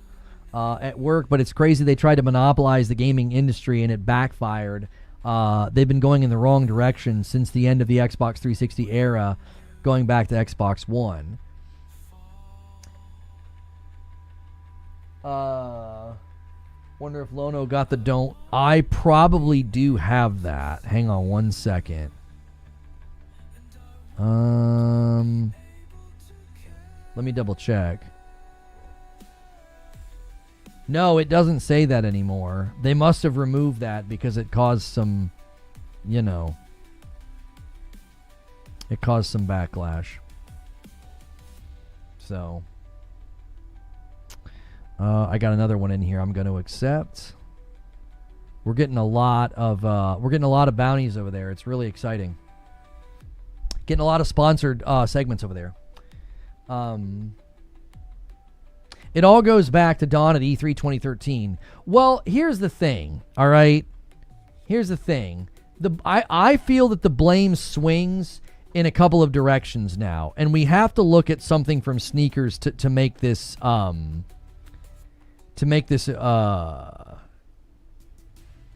make sense. Okay, sorry. We got to make this make sense. I'm getting distracted here. Let me pull up the sneakers thing. All right, let me pull up the sneakers thing, and I know people want to act like this guy's not trustworthy or whatever. This guy has hit pretty much every leak, everything that Xbox was going to do. This homie put it out there before it happened. All right, and thank you guys for 400 likes on YouTube. We're super close. Keep hitting the like button. All right.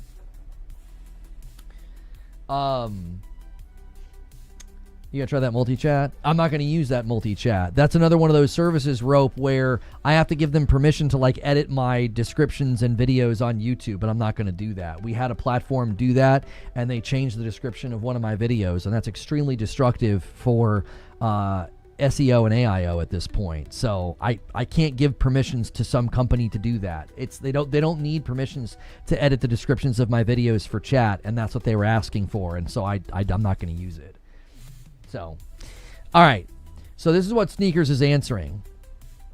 So they only started discussing the financial situation 3 to 4 weeks ago. 3% margin was not an issue until recent. What is the company doing? Also, they knew exclusive talk was just fan service. How can they be so willing to gaslight their fan base? That's crazy to me. Yeah, it is crazy. But it's also by the books how they communicate with the public. So this is Sneakers talking here. He says, okay, it's not that they only started discussing the finances and returns 3 to 4 weeks ago, so I guess I'll explain how corporate America works in the modern age. All right. So Phil Spencer goes to the higher-ups and says he has a vision for a way to not only make the business sustainable, but to make it a brand new, best-in-class subscription service. There's a catch, though. In order to do this, Phil's going to need a ton of investment. More investment than Xbox has ever received. In fact, Microsoft, over the next 5 years, gives Xbox a touch over $100 billion when it's all said and done. All right? Xbox didn't just get this money without making a case and making promises on certain segments of this cash. For example, Xbox got $70 billion to buy Activision Blizzard, and they're told it will fix the massive revenue issues for Xbox that they now face, brought on by Game Pass, eating into the game sales of their ecosystem. Okay? So here's the deal, right? This is basically concession, and this is admittance that Game Pass was actively hurting them. It was actively hurting them. It was cutting into the ecosystem, and it was hurting them. It creates a revenue problem, and they think this is going to fix the massive revenue problem. We're going to get ABK. The other thing it's going to do is right here. A massive influx of content delivery will ensure the service's adoption and retention rate will skyrocket, so they keep writing checks to buy studios. So they also think that the acquisitions and this exorbitant spending is going to get them more people on to Game Pass. Or how what's really killed their sales is third parties getting aggressive about leaving Xbox behind, which causes Xbox to begin using investment funds and revenue for and from Game Pass to start signing third-party Game Pass deals for future games, all because third parties were no longer selling in the ecosystem. So now games that used to get ported for free are now costing you money.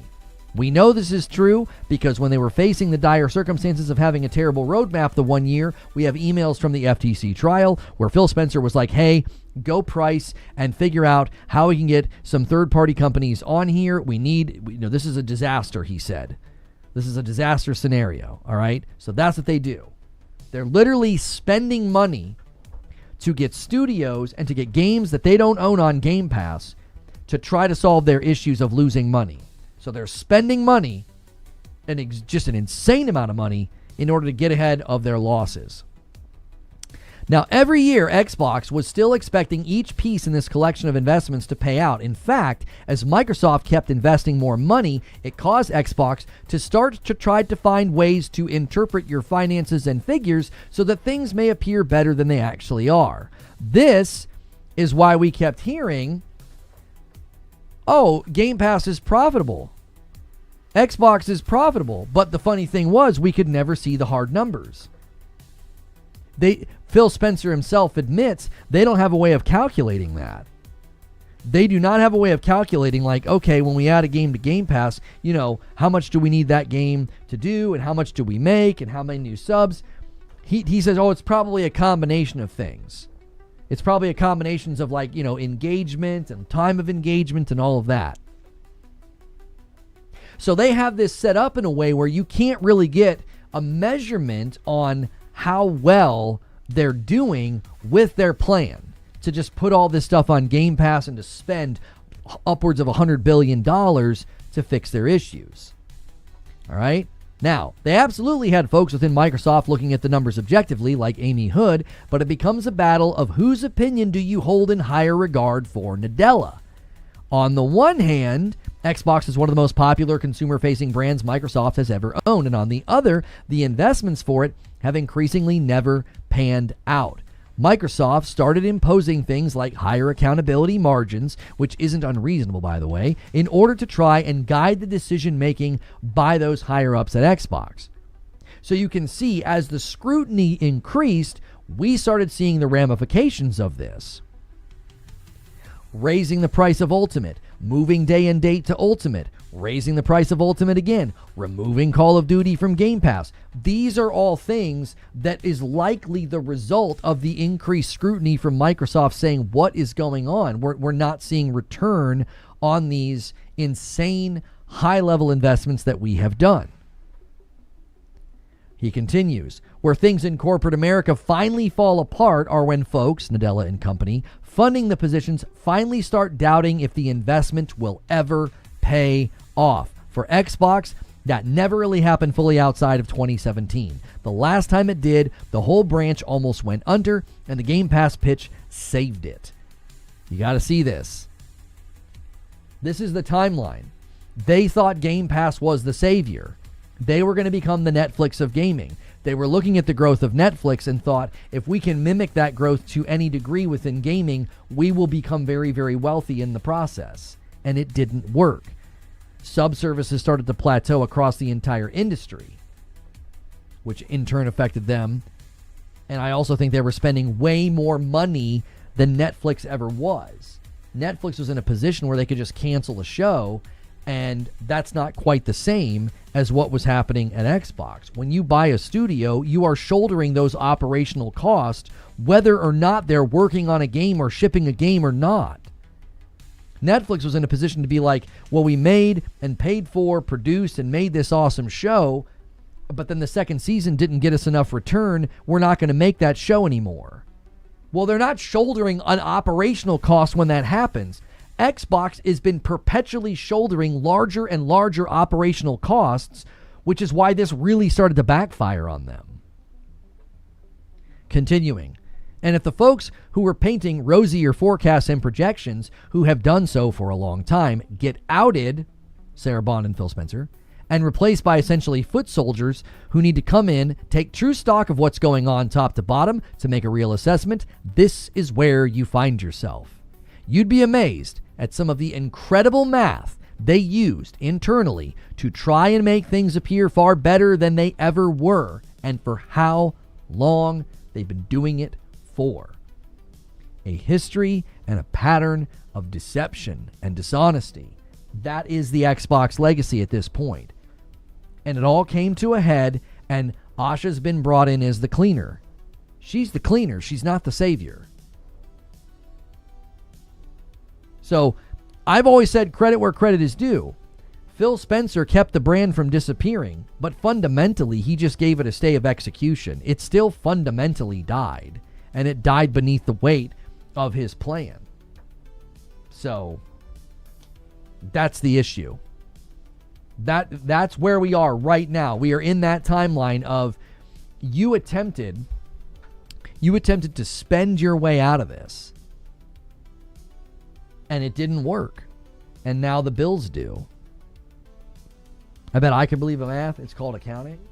Oh, I'm sure. I'm sure you guys love it. I saw Asha as the executioner. Grim Reaper, executioner. That's what Creature called her. The minute they brought her in, he's like, she's the Grim Reaper. She's the Grim Reaper. They're bringing her in to kill. She's going to be an absolute killer. And I think that's what she's doing. Like, I think if you look at her, like, you can't blame her for what's going on. It's not her fault. She didn't put them on this trajectory. She has just been given the unfortunate job of cleaning up the mess. Like, if a company's been like horribly managed, if a company's been horribly managed, and you bring in somebody who's got to like get rid of folks and lay people off, restructure leadership, restructure this, restructure that. Well, that's not that person's fault. Like, they didn't make all the decisions that led to that moment. But that's where we are.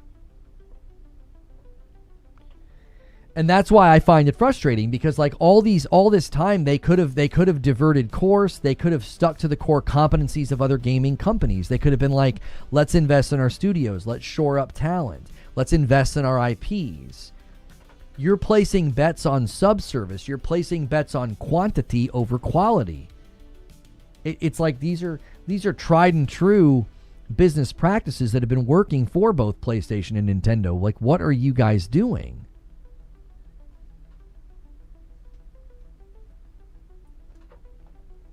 And it isn't surprising now that you have people leaving. Like the one guy, the head of Xbox Studios or whatever his name was, you know, he was in the position for like 18 months. Like that, they know that this is about to be just an absolute bloodbath, and it will likely get worse every single day.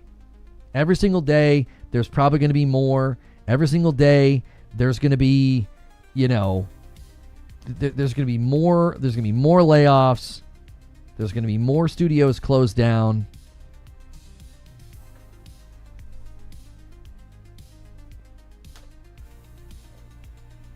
It's like I said when they went after ABK. I said I don't think people really fathom what this level of acquisition will bring with it. It will bring almost guaranteed market shrinkage. You're going to shut studios down. You're going to cancel projects. You are going to lay people off. It's a tale as old as time. The number of people that commentated on the ABK deal and acted like this was going to be great for the employees, this was going to be great for the gaming industry, this was going to be great for the consumer. The number of people that stuck to that narrative, it's like you guys have never watched a major acquisition before in your life. Never. You've never done it. You've never watched one. You've never lived through one. My dad went through one. I went through one. Actually, I went through a couple. I got hired by AT&T Wireless, which then became Singular, which then became AT&T again. So I went through a couple. And it was always extremely tectonic. It was extremely seismic. There were usually lots of layoffs, lots of divisions closed, because you end up with redundancies. You know, and you're trying to get ROI on the asset that you just purchased. You know, you go through a merger and, you know, you've got a department that does what their department does, and so you don't need to. You know, there's all kinds of things that come from this, and, you know, leave Beauty and the Beast out of this? Huh? Kotick was happy. The part about this is going to be incredibly... The worst part about this is going to be having to stomach, you know... have you ever seen the clips and the outtakes of, like, you know, Will Ferrell? Will Ferrell, like, warming up on Anchorman, like, warming up, and he's, like, saying like, weird phrases. I was like, I can just see the people that are going to try to spin this or try to like shield the brand from criticism. They're just going to be like warming up. You know, they're gonna be like, market conditions, inflation, market conditions. Like, you better practice saying that, because that's going to be the excuse. The excuse is going to be, well, other companies though, other people are going to do this though, market conditions though, inflation though. And it's like, listen, that is a factor, but it's not a causality. It isn't. It's a compounding and it's a magnification of the problem, but it is not the causality. This was something, they put this brand on this collision course. They did. This 100% is something that was put in motion by the brand, by the leadership, and by the choices that they made. Market conditions are simply adding to the burning fire. It's like, yes, they lit everything on fire, and yeah, the market conditions are coming in like a really, really terrible, like, windstorm that's making the blaze hotter. But they're not the cause. They're not the reason that this happened.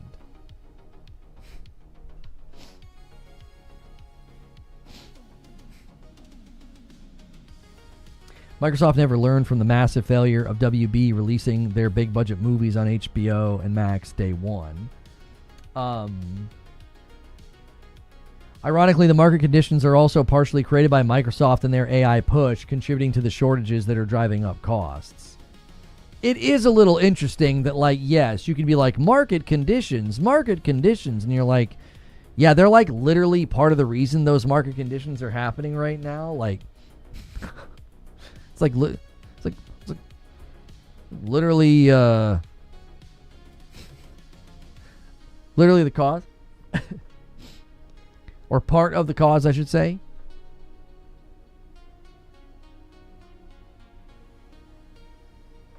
PlayStation will too, though. They will. I mean, Bungie's gonna go through it. They're really gonna go through it. Now, there's a guy out here claiming that, you know, Bungie and Housemarque are gonna get closed. That's just totally made up. That's not a reliable insider. That's not somebody in the know. And then Housemarque just did an interview with Chris String and talked about how they've been growing and flourishing, and how they have more people working for them now. I just that is, you talk about fan fiction. Like, that was just completely fabricated. It's like, I definitely know, I'm pretty confident, yes, Bungie's going to go through some layoffs, but they're not going to be closing that studio down. That's absurd. They're too big for that. Now, I advocated for them like relocating and what have you, but you should get King David to talk about Xbox. I definitely need to circle back and have some of the guys back on. We need to have Mag back on. I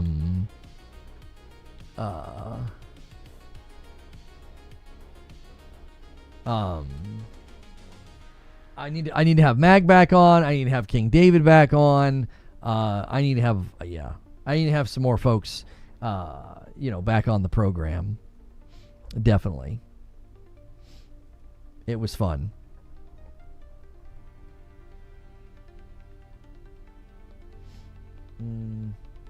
Erica, yeah, we got to have Erica back on.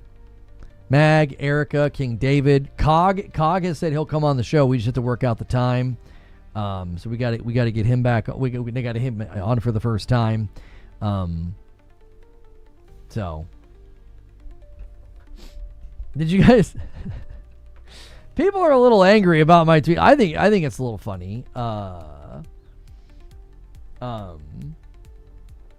I think this is pretty funny, and there's already people kind of seething and malding. But I quoted Matt Booty, and I said, but I changed the quote. I said, Microsoft is in a very unique position to go spend Xbox out of business. I thought it was funny. I mean, they're malding in their replies. They're very angry. You're just a blankety blanket, you shiver. I'm like, okay, settle down. I said, I didn't do this. Colin, yeah. We got to get Colin back on for sure. Yes.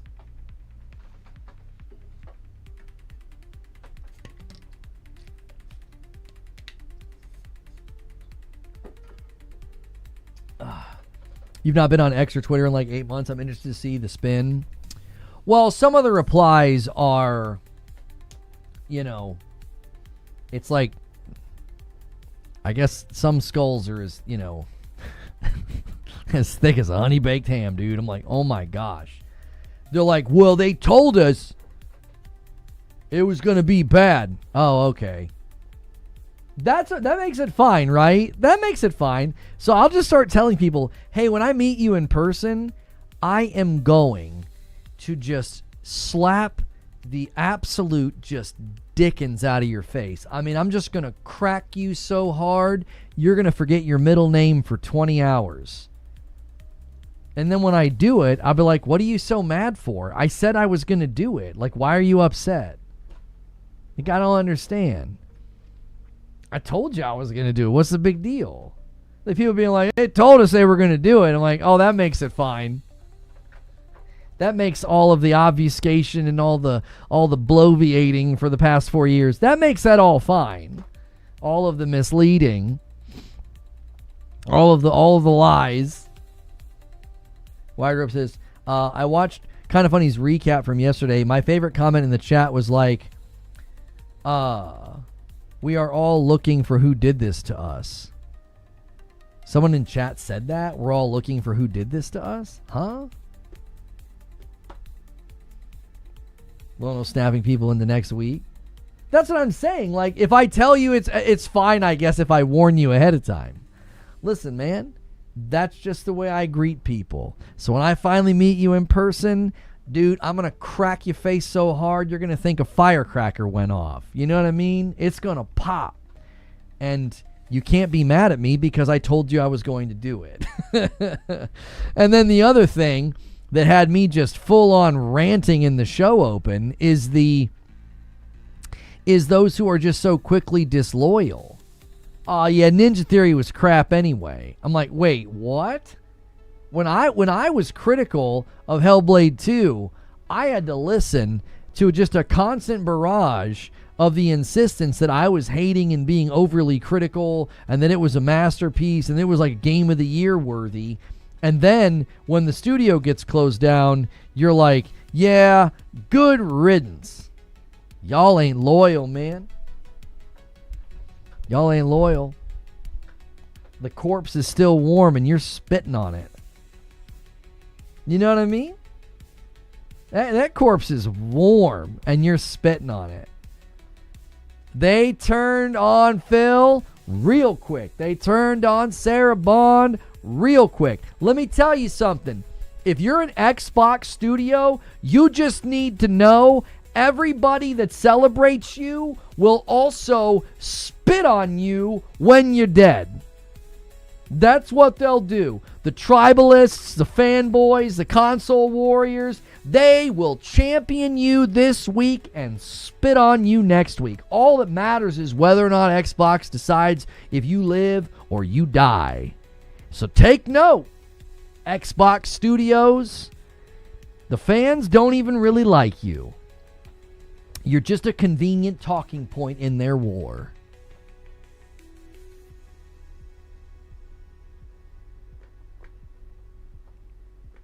That's the facts, Jack. Look at the dialogue. Look at the dialogue. It's crazy. It's just instantaneous. Like, yeah, they sucked anyway. Yeah, this is all Phil's fault. Yeah, Sarah was terrible. The frick are you talking about? These were your boys. These were your kings. These were your queens. These were your champions. And as soon as the corpse is in the ground, you're like, yeah, you sucked. We didn't like you anyway. Y'all ain't loyal.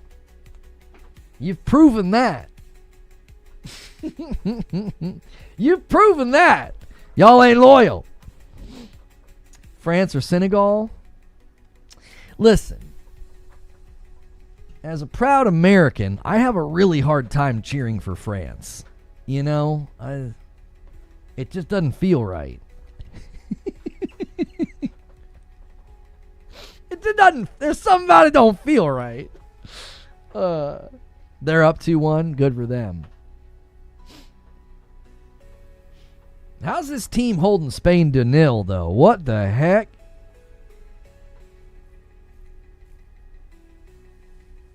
What the heck happened?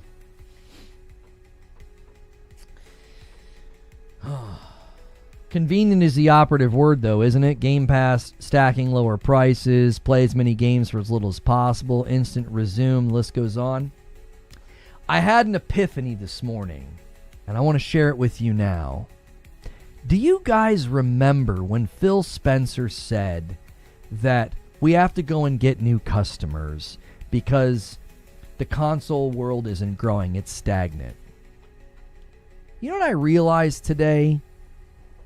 He wasn't talking about the console world or the gaming world. He wasn't saying we have to go get new customers because we're running out of customers here. Do you want to know who he was talking about when he said that the market had stagnated and they needed to go find new customers? He was talking about Xbox's customers. He was saying, y'all stink. Y'all are stagnant. We're not making any money off of you. We got to go find new customers. He wasn't talking about the market. He was talking about you. He was talking about you. We got to go find new customers. We trained this entire customer base to devalue games, not want to buy games, game the system, get Xbox Game Pass for $1 for 85 years. We've trained them to do this. So when he said that things were stagnant, he wasn't talking about the market. He was talking about their customer base. We got to go find new customers.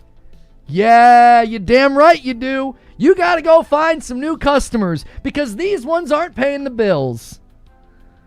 That's what he meant. He wasn't talking about the market. If you look at the market, you're like, how is PlayStation getting record MAUs? I mean, they're just now cracking the shield on China. Like, what do you mean the market? What are you talking about? The market's stagnant. No, their customer base was stagnant. We got to go find new customers.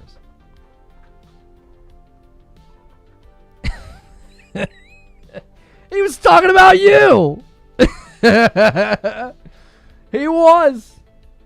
All y'all that were like, you pay, we play. We don't buy games. Eating good on Game Pass. That's what he was talking about. He's like, this is stinky over here. This is stagnant. It's like a moldy rag left in the bottom of the closet of the bathroom. It's just, oh, not a lot of moving air in here. We better go get some new customers. And he wonders why they call him a pony. People call me a pony because they can't debate and dialogue with me, so they resort to childish name calling. That's all there is to it. You can call me a pony. You can call me Susan if you'd like. I've been saying these things for the past 4 years, and it all comes to fruition. When you say pony, do you mean fortune teller? Is that what you use for fortune teller? You're like, yeah, he's a pony. Do you mean fortune teller? Because like literally everything I said that was going to happen during ABK trial has all come to fruition. How's Soros selling, by the way? Seems to be selling fine. Housemark just did an interview and said they're growing and flourishing. So I don't know. We don't actually have the hard numbers yet. If Soros undersold, what does it have to do with anything I've said about Xbox? What does that have to do? Do you know what a red herring is? I'll give you a second to Google it. You're using words like pony, so I understand we're dealing with like limited brain power here. If you need to go Google red herring, go ahead. If Soros underperformed, what does that have to do with anything that we just said about Xbox, the trajectory, the decisions that they've made, and what brought us to this point? That's a red herring. It's not applicable. It has no bearing on the conversation whatsoever. It's you conceding and admitting you can't argue. I mean, you there's easier ways to say you can't argue. Just throw a tantrum and then we'll ban you. Let's just skip all this. Let's skip all this song and dance where you call a name and get a little swipe in because you cannot dialogue on this. You don't have the capacity to do it, so you just name call. And then when I say that, well, what about Soros though? What about Soros? Imagine I'm analyzing the coaching staff and the decisions of a losing team. And you're like, yeah, but what about that interception 4 games ago from a completely different team? What the heck? What does that have to do with anything? Take your blinders off and look at Sony. Most profitable generation ever. Steady stream of good first-party titles that I'm enjoying. Natural slowdown and decline of sales in the second half of a gen. Cherry-pick stats. Let me guess. You think the declining first-party sales is just a disastrous situation because you probably watched somebody who lied to you and told you that, oh, they're in trouble because you're clearly consuming the content of liars. That'd be my guess. The actual stat of the decline of first-party sales is in congruence with the entire rest of the market. Everybody's game sales, everybody's revenue generation has been in decline since fiscal year of 2020 and 2021. It's a slowdown from the pandemic. We're also 6 years into the gen, so hardware will decline and slow down. They also just did a price increase because inflation right now is crazy and the RAM crisis. Actual analysis of what's causing those things to happen, you would never conclude that, oh my gosh, they're in trouble. But when you watch people that are dishonest and they're grifters, they'll cherry pick stats that they don't understand so they can create their narrative.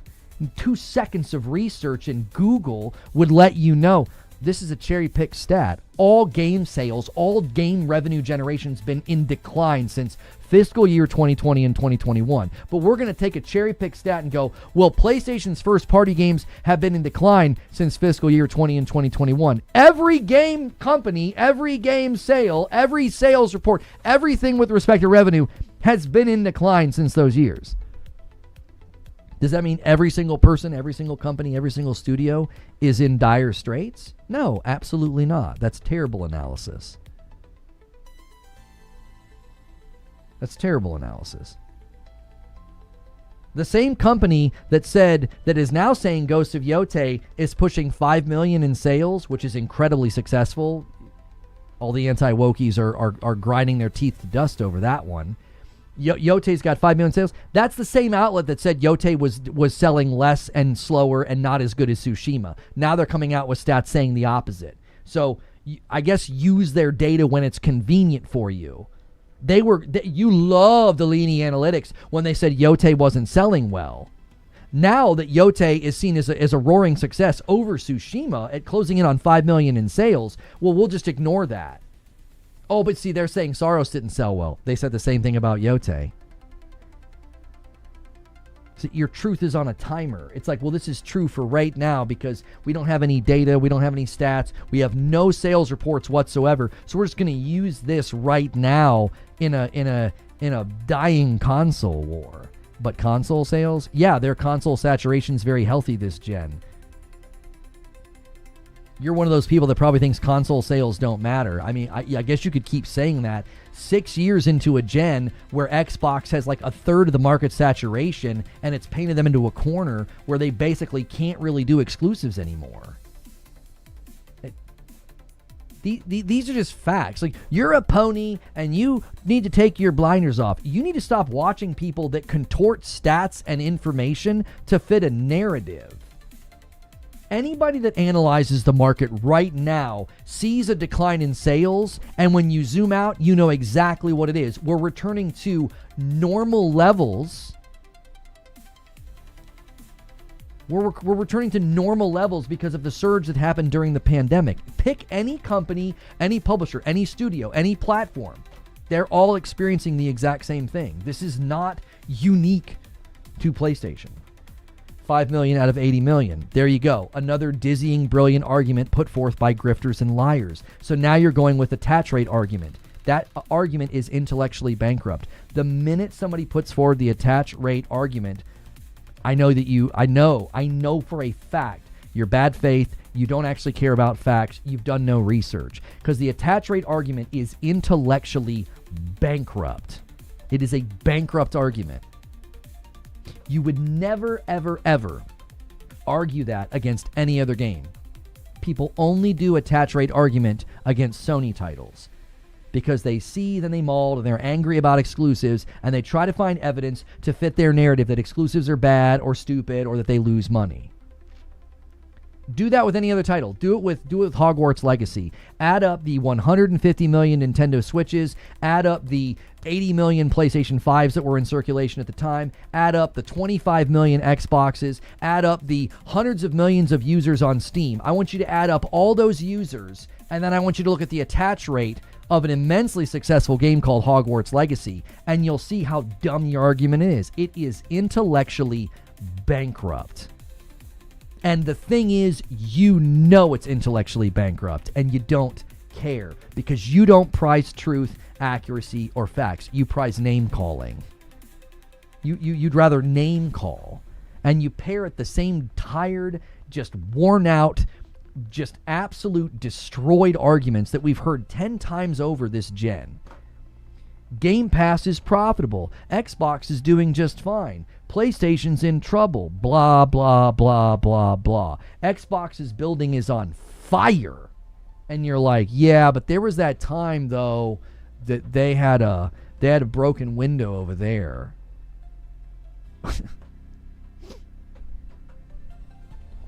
Thank you. I think that's supposed to be all COC, or I'm not saying what it looks like. Thank you so much for your Prime over here on Purple.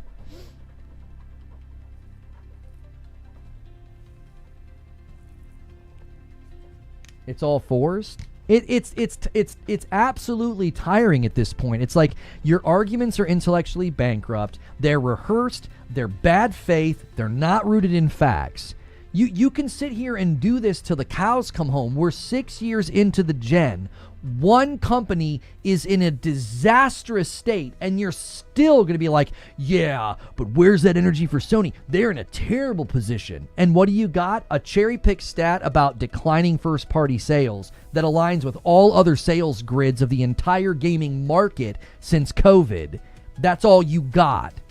And then analytics from a company saying that Saros didn't sell as well as they thought it was going to, or that it quote-unquote underperformed. They don't know the budget, they don't know the estimated sales, and they don't know the current sales, but you'll run with it as if it's fact. That's the same organization that said Yote was not selling as well as Tsushima, and now the facts come out. It's sold better than Tsushima. The minute these stats or facts are pressed against, scrutinized, or placed within the context of the market at whole, the dialogue and the narrative falls to pieces. So you're going to resort to attach rate arguments. 5 million out of 80 million. Yeah, that's actually really good, honestly. It's actually really good. I can't imagine going to 80 million people and getting 5 million of them to buy my product. That would be... that would be wonderful to get that level of attach rate. People fundamentally either misunderstand or misrepresent the intentions of exclusives. They'll argue that because like Call of Duty clocks more hours, nobody buys PlayStation for exclusives. That's such an illogical non sequitur argument. It's like, that doesn't logically follow.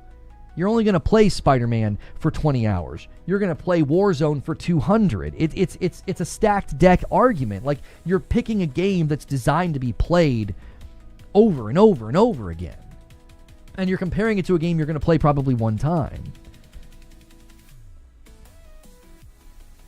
Colin confirmed that Saros didn't sell well. It took you that long to type that? It took you that long to type that. Well, but my red herring got confirmed by Colin. Okay. Still a red herring. Still not applicable to anything we've talked about today. Still means nothing in the grand scheme of things. Still doesn't seem to be represented by what Housemarque just said in an interview. I don't even know if Colin confirmed that or not. I don't know if he reached out to sources and said, yeah, I'm hearing it didn't sell well. I don't know if he said that. When I interviewed him, he said it in passing, but he seemed to be just going based off of what was sort of the scuttlebutt within Twitter. Like, yeah, it looks like it didn't sell well. He didn't state any data. He didn't state that he spoke to anybody. I don't even know if he's confirmed that. I don't even know. If he did, it still has nothing to do with the conversation. It's total red herring. Okay, I do have an ad read that I have to do. Okay. This is a sponsored segment. This segment is sponsored by Bungie. Okay? Marathon Season 2 is live. There's new runner upgrade systems, there's a new map, and there's a new runner shell. Now, I know they extended the free-to-play window. That window has now closed, but there is the Night Dire Marsh. It's dark. It's creepy. Now, I'll tell you this. I was on a podcast with Kirk. Kirk was kind of vibing with the darker map, and he has a guide on how to handle the ranking and all of that. So if you want to check out Kirk's video, if you guys are into Marathon and you need a little bit of help, you can check that out. There are new threats lurking in the shadows. There are patch notes for Season 2 that can be found on Bungie.net. I can actually use Bungie.net in their forums. So I may go over there and check that out. Marathon is a game by Bungie, and it's an extraction shooter. They're well into season 2. Also, if you guys are in our Discord, we have people right now that are playing Marathon. They're getting together and they're playing, and there's a room in there. If you guys are looking for people to play Marathon with, you can do that. And also, you guys should know they were testing that new game mode. People were reporting that it was very PvE heavy. I don't know if that's still true. I think there was something going on with like rooks not loading in or something. But this is something that is going to get me to check out Marathon this season. I can actually say this. This season will feature at some point a PvE experiment, an experimental mode. This is something that I actually am interested in seeing and testing and trying out. Now, they did say, though, because this is Marathon Season 2, that's what this sponsored segment is for. Right now, the main focus is the new runner updates, the upgrade systems, the new map, as well as the new runner shell. That's the big focus. But if you have the game, if you purchased it, or you have friends that play, there will be that experiment middle of the season. They have indicated that. So, again, that's another thing you can probably get updates for on Bungie.net. And, again, as someone who played another one of Bungie's games a while ago, I actually think they've got great shooting mechanics. I think they have great movement mechanics.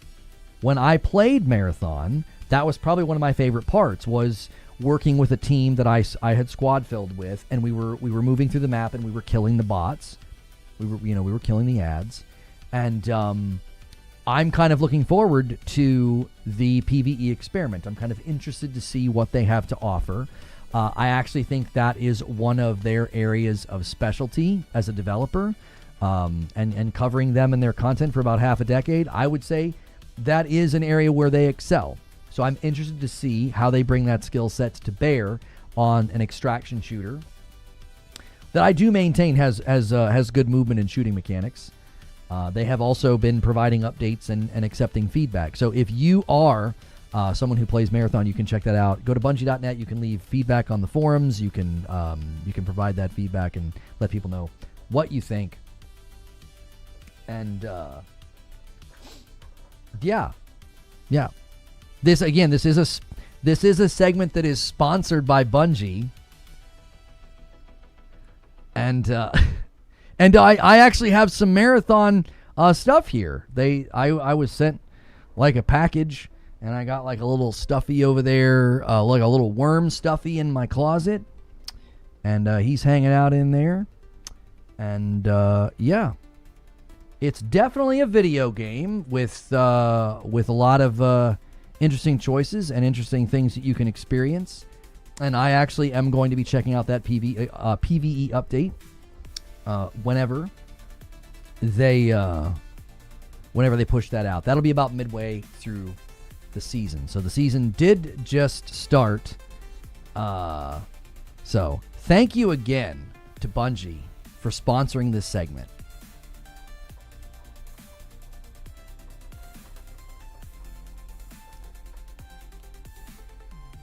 All right, that's the end of that.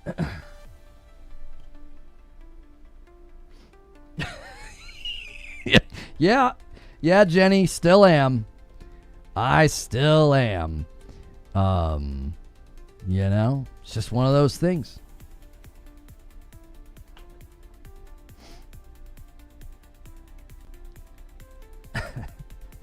Did that hurt? No, it felt pretty good. It felt pretty good. I don't know about y'all, but stay classy. Stay classy, San Diego.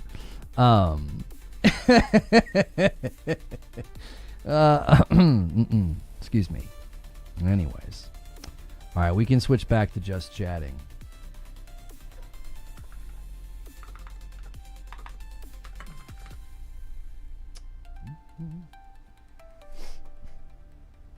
Feels weird watching your stream so late. New job got me moving a lot. Got it. I hear you on that one. We're just going to, for the future, for those of you that are here on a regular basis, whether or not you watch on YouTube or Twitch, we are going to have some schedule fluctuations going forward. All right? We are going to have some schedule fluctuations going forward. So, we will have some shows that start at noon. We will do our best to keep you informed about that. But the best way to stay informed about that is to make sure you are in our members-only Discord, okay? Make sure you're in there.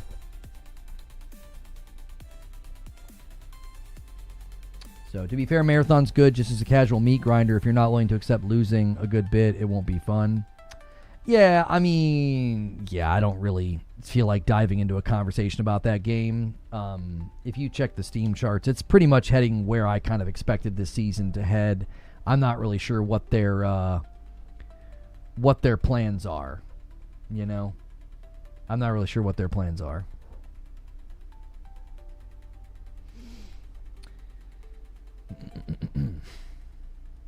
Was that actually real? Yeah, that was totally real. On the back end of Twitch, I can get sponsored segments to do channel skins and ad reads. And I saw one for Marathon, and I thought, all right, fine.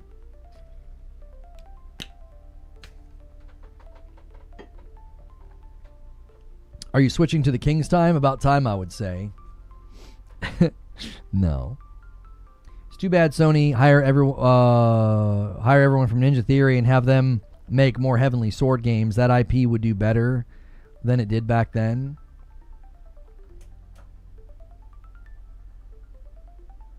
I typed above, Marathon, it doesn't help today's patch has literally punished us players with jobs.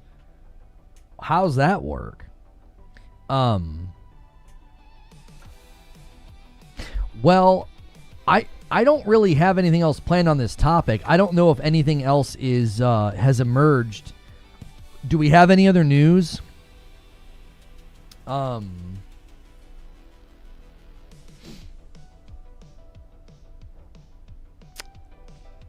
Do we have any other news about this?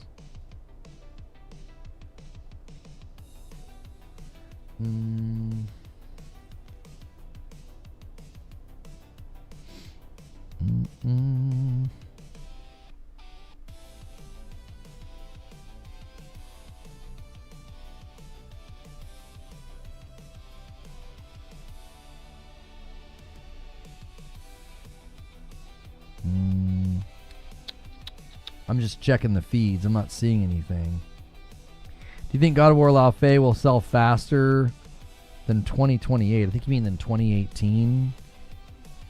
No, I don't know if any God of War game will ever sell faster than 2018. 2018 was sort of like a hotbed moment for the franchise.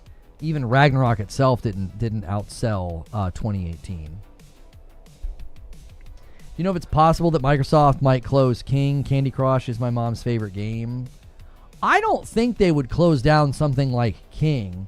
They might do significant downsizing simply because, you know, there could be aspects of it that aren't necessary. There could be aspects of it that are, you know, generating less revenue, and then they would strip it down, and then King Mobile would then become a more profitable, you know, aspect of what they do. $2 from Magnum says, Tim Dog was right in the past. I believe him. I've had good conversations with Tim Dog in the past. And I don't, you know, he and I are like, I would say we're mutuals now. I don't actually see a lot of what he posts because there was a couple of times where it was like 8 posts in a row, and sometimes when somebody does that, I like temporarily mute them. I don't do that maliciously. It's just like my feed becomes only them, and I'm like, and I have to take a break. So I haven't seen a lot of what Tim has been saying.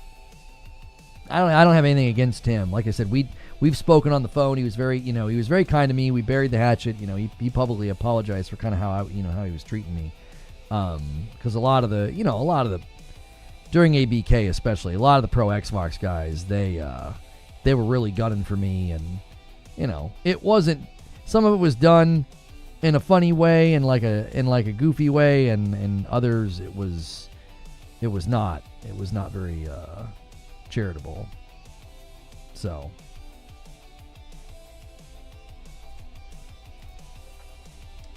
you think Treyarch could be in trouble? Their CEO retired, and Black Ops 7 was the one of the losing sale Call of Duties in years. Well, yeah, I believe it was Mag who said there's going to be accountability there and reduction. And it doesn't surprise me. I mean, this is really unfortunate, the timing here. Like, the Game Informer cover for Halo looks just awesome. I mean, that's dadgum iconic. I mean, that's just awesome. But it's so... I feel bad for Game Informer. This is the second time now they've got a cover reveal that's... It's just not well timed. I really feel bad for the Game Informer guys.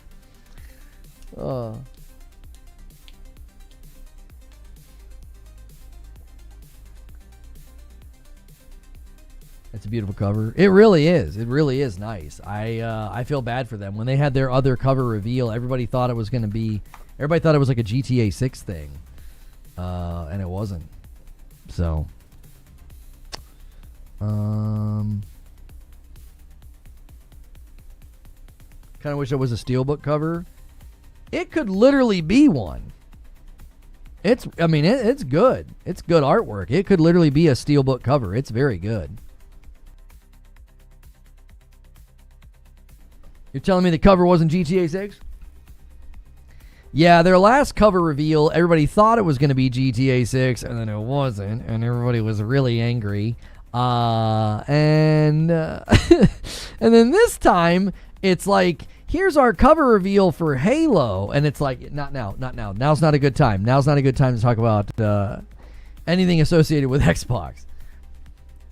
Japers. It's bad out here, boys.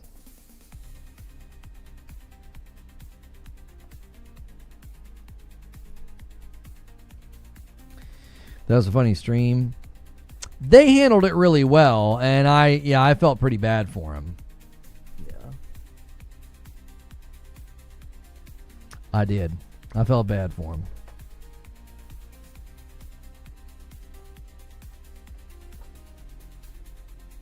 I'm excited for Halo on my PS5 Pro on a media blackout for Halo till the 25th.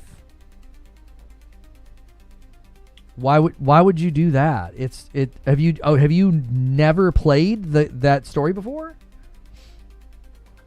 You got to be real careful. It's an old game. It's been around for a long time. If you don't want any spoilers.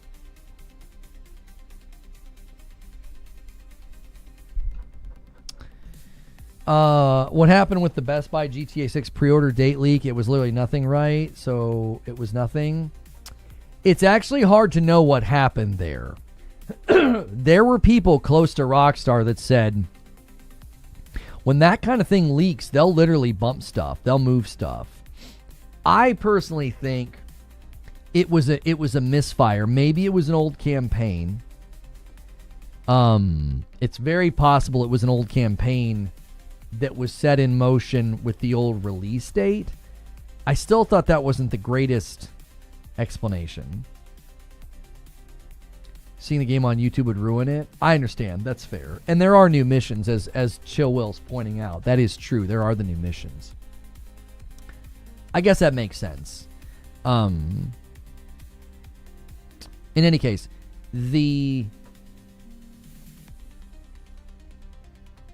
what was I saying? What was I saying? The GTA 6 thing. I don't know. I have a hard time reading what happened there. It seemed so random, to have that. But then it's like, you're not going to release the trailer in pre-orders before your earnings call. That's weird. That still felt weird to me. Now, hindsight's 2020. Perhaps their earnings call was precariously close to the showcase season. And I think maybe there's a part of them that is, they're playing nice with their partners. Like, they need the game to sell well. They want the game to sell well on the PlayStation and on the Xbox. Primarily, they need to sell well on the PlayStation because it's such a bigger platform, and that's typically where they've made most of their money. If you look at, like, the GTA Online revenue reports, PlayStation's an enormous platform for them. So, there is the distinct possibility that they're playing nice with their partners. They're like, we don't want to walk this trailer and these pre-orders out like 1 week right before Sony has their PlayStation State of Play. We're gonna Godzilla stomp all over them. We're gonna blot out the sun and take over the marketing funnel.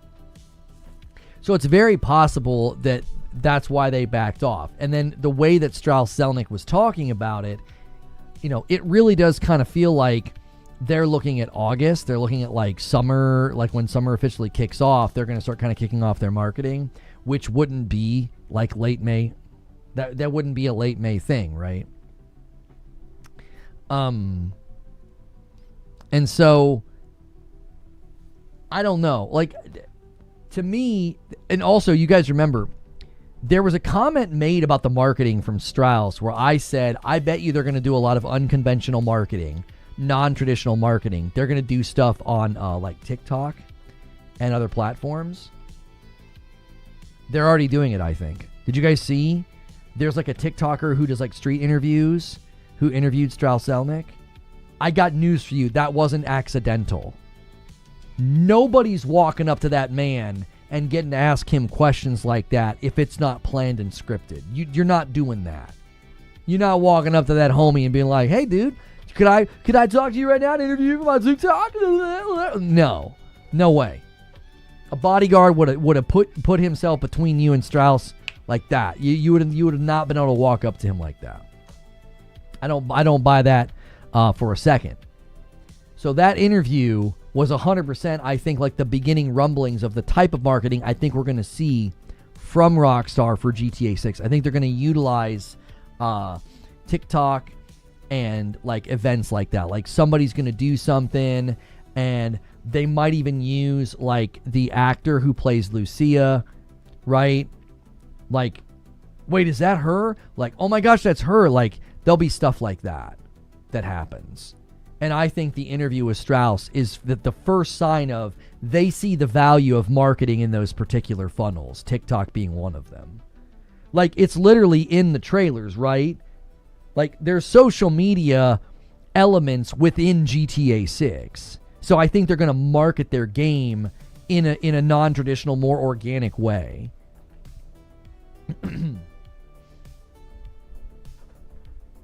I don't believe a word he said, good or bad anyway. I mean, I didn't even watch the interview. I saw a clip and said, so it begins. So it begins. This is the beginning of how they're going to market this game. Real small, real subtle. Just interview with Strauss-Zelnick. Next, a Lucia sighting in Miami or something. It'll go viral on TikTok. I would keep your eyes open for accounts that are literally built for that. Like, they're literally going to be built for that type of marketing. I remember reading that it's going to have its own social media platform. I wonder if, like, in the game, you're going to be able to sync up social accounts. So, like, if something crazy happens in GTA 6, you'll be able to post it to one of those platforms as if it just happened in your real life. Like your dash cam, something crazy happens, right? And you're like, oh snap, I gotta post this right now. And you post it in the game, but simultaneously you're also posting on TikTok or Instagram. was like, why is my camera going crazy? The guys, they're here mowing. Strauss said the marketing would be different in a shorter window this time. Yep. Yeah, if you think about the way things go viral and how many views they get, you don't need a marketing campaign in those environments. You don't need them to run for very long. You don't need them to run for very long at all. You just, a month, couple of weeks of some posts and some viral clips. A $5 super chat from Talking Stephen Hawking. While it's true PlayStation is the most amazing spot, anyone trying to equate them with the Twin Towers of Xbox is delusional, full stop. I mean, I don't really like referencing the Twin Towers. You know what I mean? I mean, you could probably go Hindenburg and it wouldn't be as upsetting for anybody. But yeah, it's pretty bad. Trying to create equivalencies is embarrassingly dishonest. This is something that I've noticed, though. It's textbook gaslighting, right? You make an absurd claim, okay? You make an absurd claim, and then you get people to argue against your absurd claim, all right? And when those people argue against your absurd claim, you remove the absurd claim from the clip.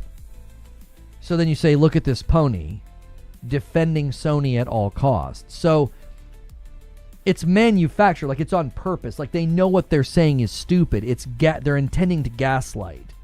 They're literally saying, I'm going to say outlandish, stupid thing. I know it's intellectually bankrupt. This person's going to argue against it, and then we can clip it and say, look at this pony defending Sony. They're manipulators. They're not honest people. Like they're not trying to have an actual conversation. Because I'll genuinely get into the trenches and I will be critical of Sony and things that they've done time and time again. But when I see something that I know is blatantly bad faith, like the attach rate argument is ridiculous, citing Alenia as if they're concrete and evidential when they were wrong about, Silent Hill and they were wrong about Yote, and they delete all evidence of that. You'll grab things that are flimsy and bad, and you're like, yeah, I can do this and people will argue with me, and then I can say, look at this pony. And it's like, yeah, but there's plenty of reasons to be critical of things Sony has done, but you're creating stuff that is not intellectually credible.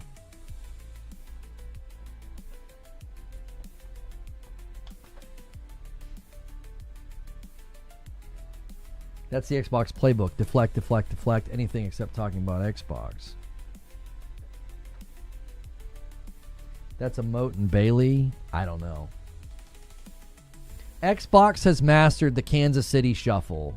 You get people to look left and you go right. Misdirection is a huge element within a Kansas City shuffle. It's a con. It's a con. In the beginning of Lucky Number 11, the movie, Bruce Willis walks through what a Kansas City shuffle is. He literally does it to the guy in the opening of the movie. It's actually really brilliant writing as well as brilliant acting. It's sad what's going on with Bruce, but but yeah, he describes a Kansas City shuffle, and that's what it is. You do significant misdirection. You get everybody to look over here while you're doing this. That's what Xbox has been doing this entire gen. They've mastered the art of the Kansas City shuffle. They get everybody to look left, and then they go right.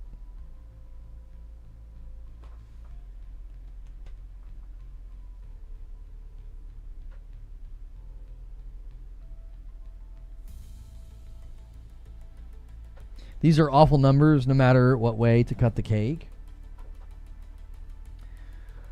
Well, the problem with what you're doing, Paul, with those numbers, is these are not games where you were ever going to see high numbers, like Kiln and Keeper, as an example.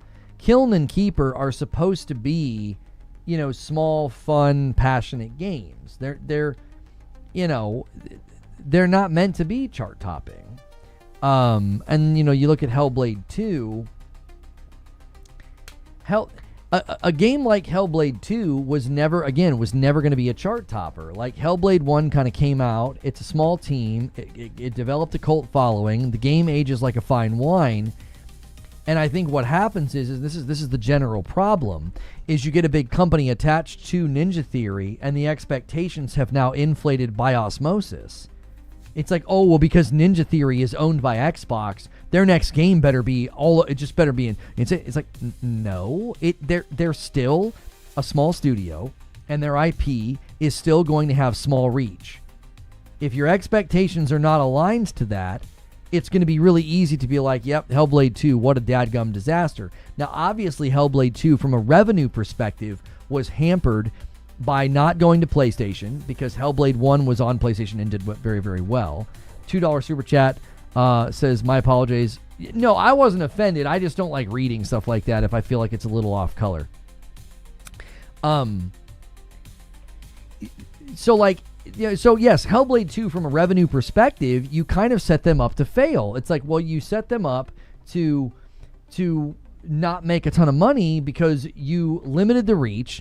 Hellblade 1 did very well on PlayStation. I believe it was a timed exclusive on PlayStation. So you once again don't go to its original stomping turf, like its original stomping grounds. It's kind of the seed bed for the grassroots and the cult classic or the cult appeal or the age like wine. You don't even take the game to that audience. And then you put it on Game Pass day and date. Of course it's not going to be a revenue maker. You set it up to not be a revenue maker. That's what's infuriating about Xbox. They are infuriating. Absolutely infuriating. It's like tying my kid's shoelaces together and then blaming him for tripping. It's like, I'm the one that did it. I set him up to fail. Man, we're in a hurry. Why do you keep tripping coming to the car? Well, you tied my shoes together. I can't untie them. They're knotted. They keep falling. I can't believe you're taking so long to get to the car.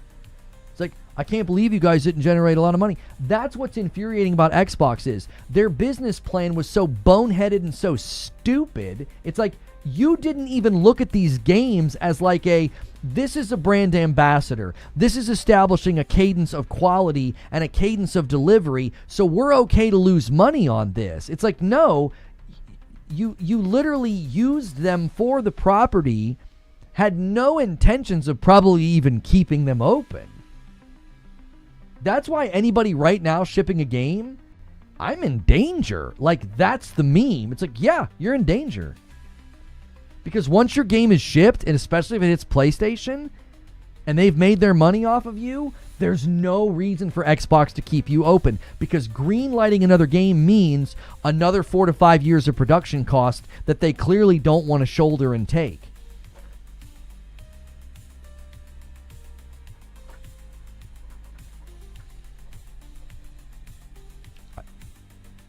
That's where we are. That's where we've arrived. We've arrived at a point where every single game that comes out from their studios is laced with trepidation. Like, wow, when our game lands, especially if it hits PlayStation, we're going to get 3 months out, go to greenlight DLC, or go to greenlight a new campaign or new game, and we're probably going to get shuttered at that point. If they do that in 2 to 3 years, they'll have 5 games at the showcase. Yeah, I don't think that matters to them. I think they're heading towards being a very bespoke publisher. How many pieces of property does EA have? How many games a year do they ship, right? I think that's where they're headed. I think that's where Xbox is headed. You're just going to whittle them down to a handful of their biggest pieces of property, and then that's all they'll be. They're just going to be a subsidiary underneath Microsoft. They'll operate as a publisher. All these other things are completely up in the air and likely to not even happen. I want you to really think about this. Okay? if you're listening to what Satya is saying things that don't align with the promises and the checks that Matt Ball's writing. Matt Ball's writing these checks that Satya is not going to let those checks come to fruition. You're talking about like you're going to get exclusives every year. What are the purposes of exclusives, right? To give people a reason to come to your platform, okay? But Satya just said, we're not going to be subsidizing this anymore. We're going to start monetizing it. That doesn't jive with what Matt Ball's saying. It doesn't. Matt Ball is describing a subsidized business model, and Satya is saying we're not doing that any longer. That's why I'm telling you, you can't believe anything that they say. They say what needs to be said in the moment. They're not honest. So like what Matt Ball is forecasting is a subsidized business model, and Satya just got done saying we're not doing that anymore. We're not doing that anymore. In 4 to 5 years, I don't think you're going to see this steady cadence of exclusives and a console. Now, Helix could come to the market as one last hurrah, as one last attempt at a console with exclusives, but that doesn't align. That does not align with what Satya has said. Satya has literally said we're moving away from that. We're not going to be doing subsidizing of that entertainment business anymore. Look how long they've been doing it. Read what Sneakers said. The jig is up. I think it was all performative.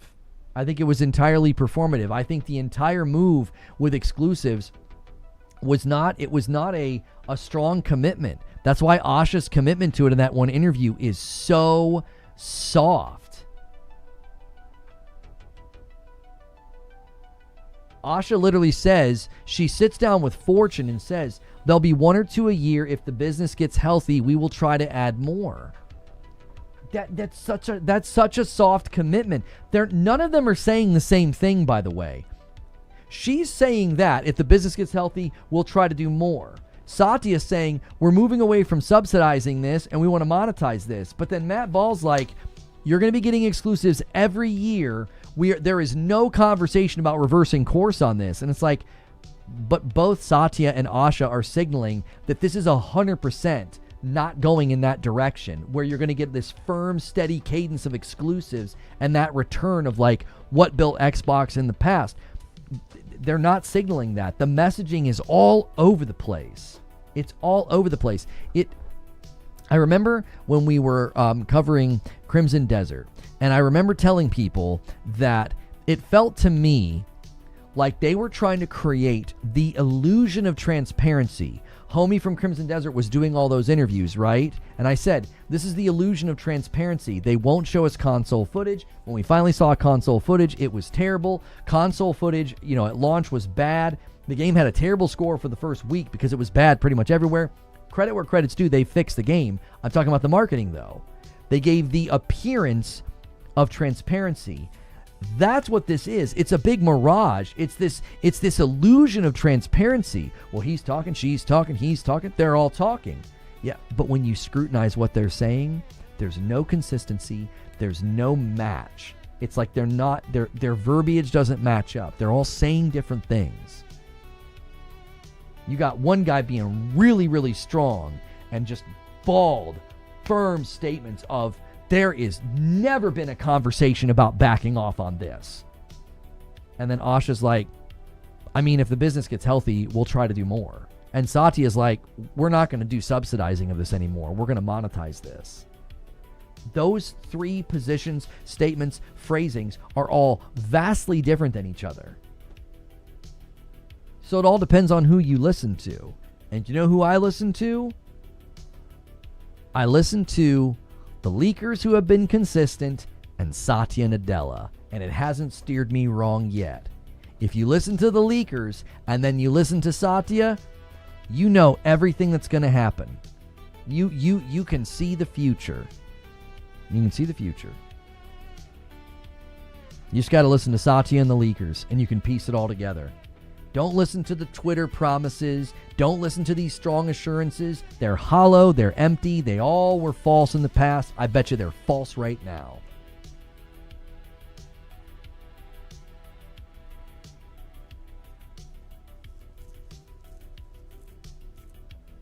The studios being shut down haven't created games worth a darn. What do you mean can't win?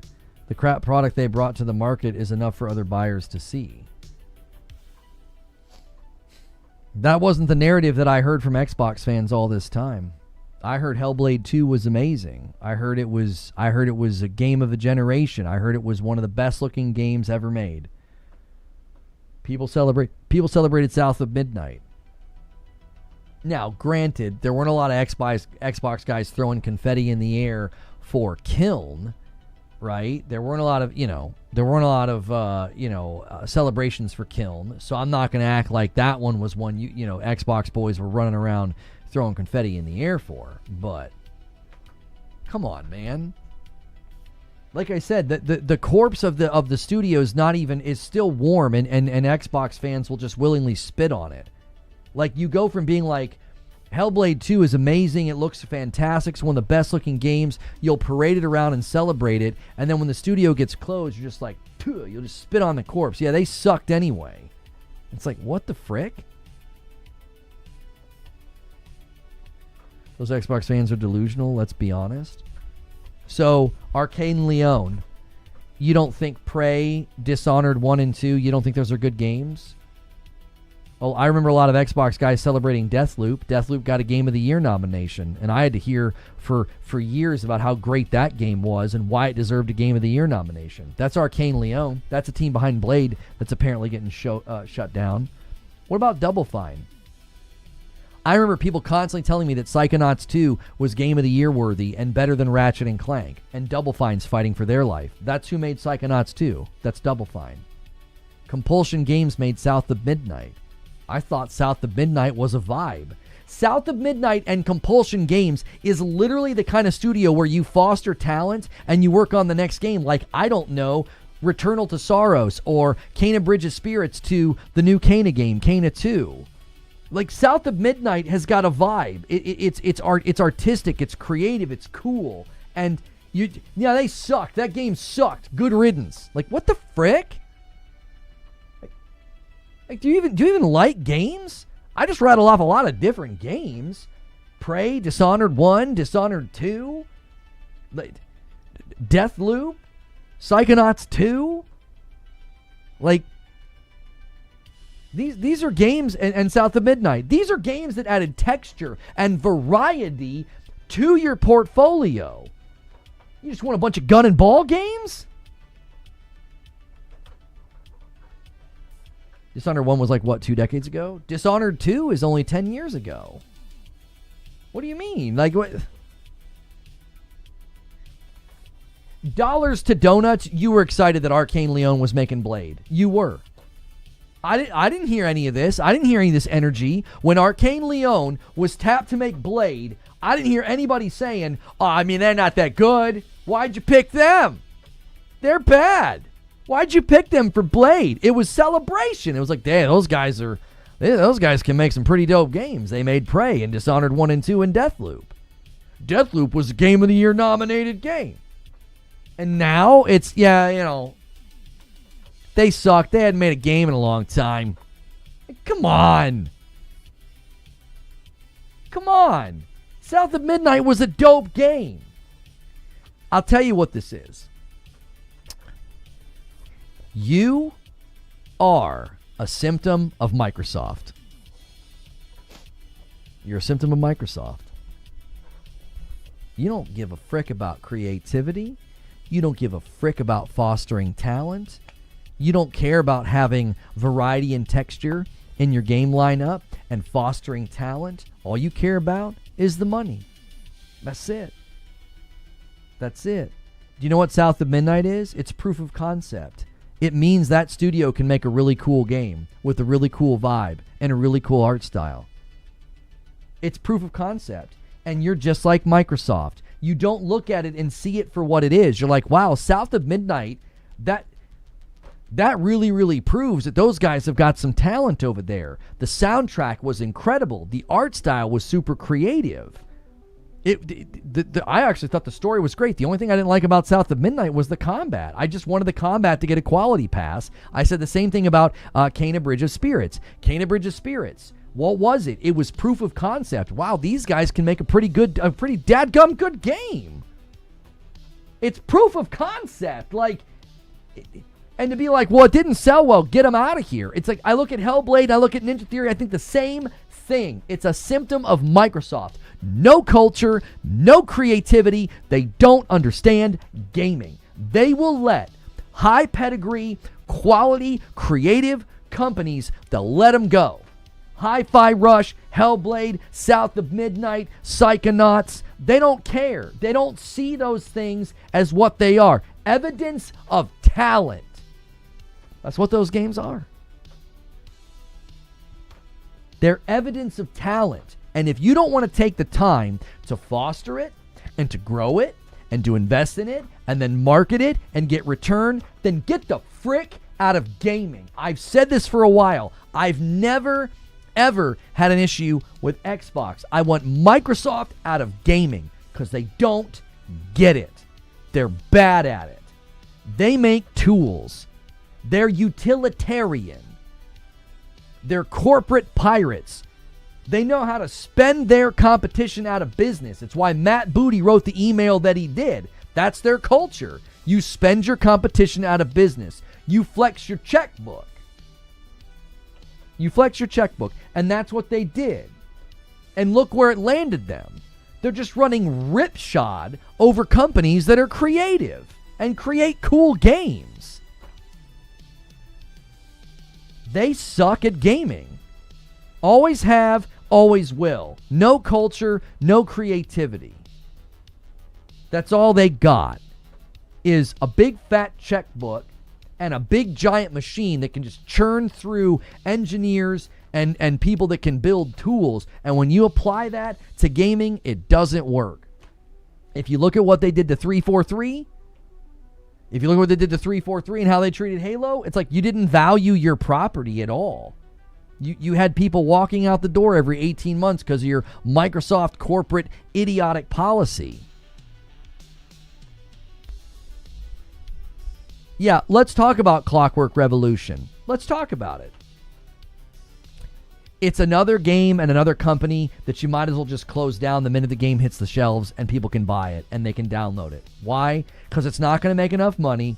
It's not going to top sales charts. It's not going to generate enough revenue. And based on everything we've heard today from, the tribalists, the loyalists, and the Xbox fanboys, you might as well just tell everybody now that you're okay with that studio getting closed down too. Go ahead, say it. Do it. Write your script now. Get it ready. Get your tweets and get your stupid YouTube videos ready, because Clockwork Revolution gonna do the same thing. Ain't gonna make as much money. Ain't gonna make a lot of money. It's gonna be like a South of Midnight. It's gonna be like a Hellblade 2. It's gonna be more of a smaller, bespoke, creative game that'll appeal and sell to a smaller audience. Oh, and it's also gonna be on Game Pass Day 1.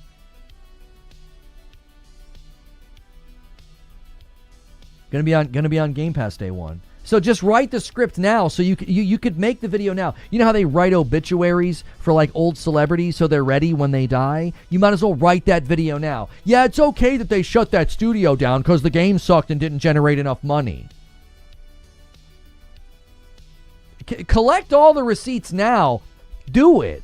Of everybody celebrating Clockwork Revolution. I can't wait to see you shrug if they close the studio down because the game didn't sell enough copies. Because that's what you're doing with Compulsion. That's what you're doing with Double Fine. That's what you're doing with Arkane Lyon. Their games didn't sell that well. Oh, that's why. That's what happens. Okay, well, just go ahead and get your script ready then for the team behind Clockwork Revolution. Because it's going to get the same exact scenario. It's going to get the same setup.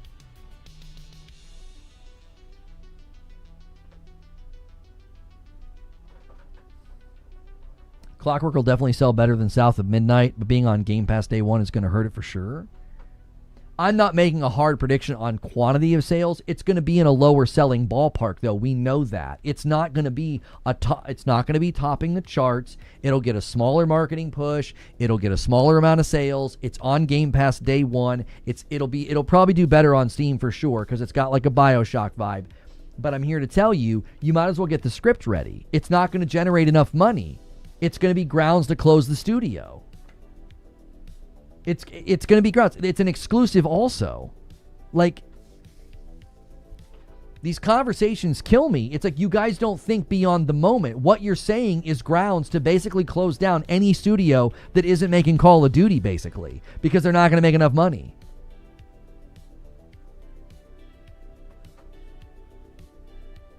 It'll for sure lose money. It should be day one on PS5 and not on Game Pass at all. It's just too late.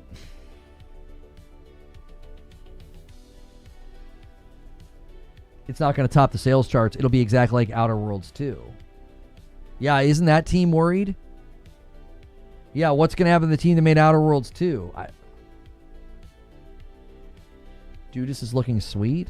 How is Judas looking sweet? We haven't seen anything. What, we have like, what, one trailer? I think we have one trailer. What are you talking about, brother?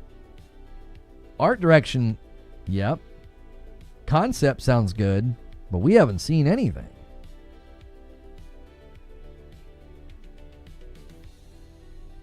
How do I go to the video? Man, the YouTube app has truly become an exercise in frustration to use. I'm worried for Obsidian Entertainment. They're next. Yeah, think about what you're saying. Let's really just track with the logic here. You're totally okay with these studios being shut down because their games didn't sell well and they didn't generate a lot of money. Okay. That's easy to say when maybe you didn't like the games. You know what I mean? You didn't like the games. You didn't like South of Midnight, or, you know, you think Double Fine's a little weird. They did Kiln. They did the Keeper game. Those were smaller, you know, more unique games. You didn't like them. It's easy to kind of brush those off. But what are you going to do when when a studio that you like gets this treatment? You think the Coalition's safe?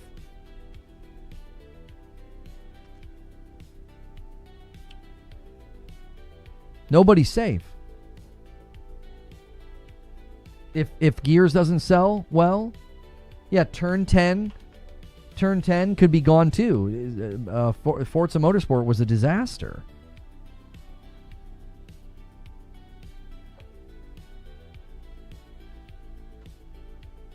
They've shipped a lot of games. I'll give them that. Grounded, Pentiment, Avowed, Outer Worlds 2, Grounded 2. Yeah, the worry there would be that, like, that's a pretty big. I would imagine their operational and budgets and marketing and all that. I don't know. That's a lot. That's a lot there.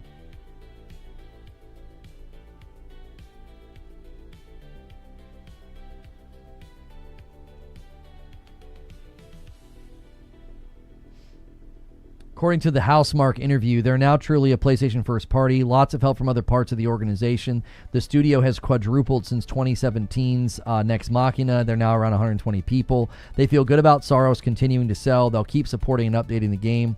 They acknowledge it took time for Returnal to gain traction and interest, and it grew post-launch. The goal is to keep building hardcore game experiences, and they hope to grow that niche genre. They're inspired by things like FromSoft's journey from Kingsfields to what they are today, looking at multiple opportunities of what to tackle next. See, that right there is exactly what I'm talking about. If Soros is slower to sell and doesn't generate tons of revenue, I really do trust that PlayStation sees their worth keeping because of their talent. We know they worked with Bluepoint. They worked with Bluepoint for a year to try to find them another project. And when Bluepoint did not want to be a support studio, there was nothing left for them to do. You understand? Like, I trust that PlayStation's hierarchy and value system will not allow a studio like Housemarque to just get closed down because, like, well, Soros didn't generate tons and tons of money. There's evidence of talent there. You foster that, you grow that. That's how gaming works. It's a slow process. I think a lot of people have this very juvenile idea of, like, well, your game didn't sell well, shut them down, they suck. And it's like, but they clearly prove that they're very talented. They proved it with Returnal. They get bought. They proved it yet again with Soros.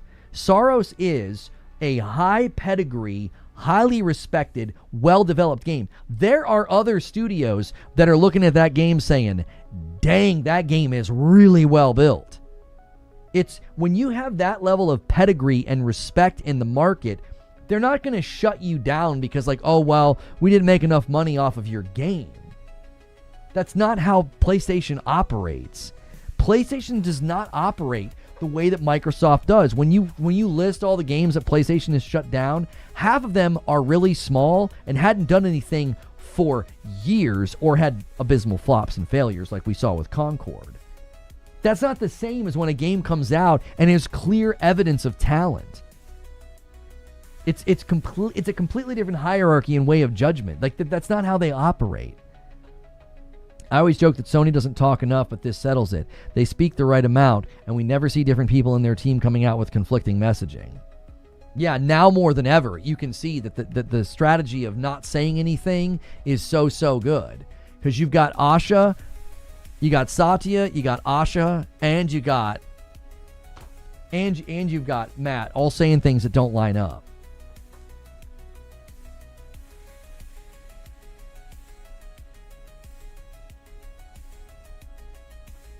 A $5 super chat from Andy. I want Sega to acquire Atari and get back into consoles. It's only a dream, though. You're allowed to dream. I give you full permission to dream, sir.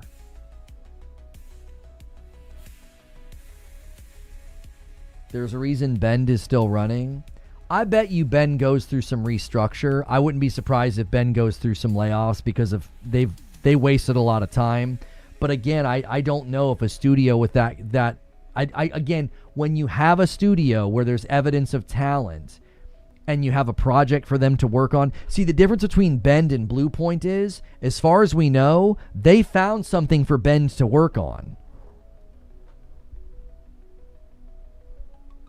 They found something for Bend to work on. That's the difference. Bluepoint, they couldn't find anything for Bluepoint to work on.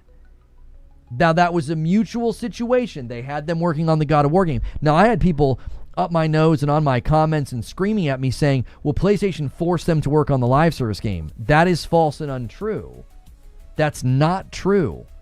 Bluepoint came up with the idea. It was their pitch.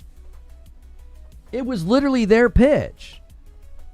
They had been helping work on Ragnarok, got a little taste of that franchise, and they started and they pitched a live service God of War game with Atreus going to like Hades or something. It wasn't going to work. They canceled that project. After that project got canceled, they spent a year trying to find something for Bluepoint to work on. Bluepoint was working on their own pitches, their own ideas. They even threw out the idea of the Bloodborne remake one more time. That gets rejected by FromSoft. And then the only other option was to turn them into a support studio. They didn't want to do that. You got to close them at that point. There's nothing for you to do. There's nothing for you to do. Why would employees refuse to work? I don't know if it was that stark. I don't know if they walked in and said, you either become a support studio or we shut you down. I don't know.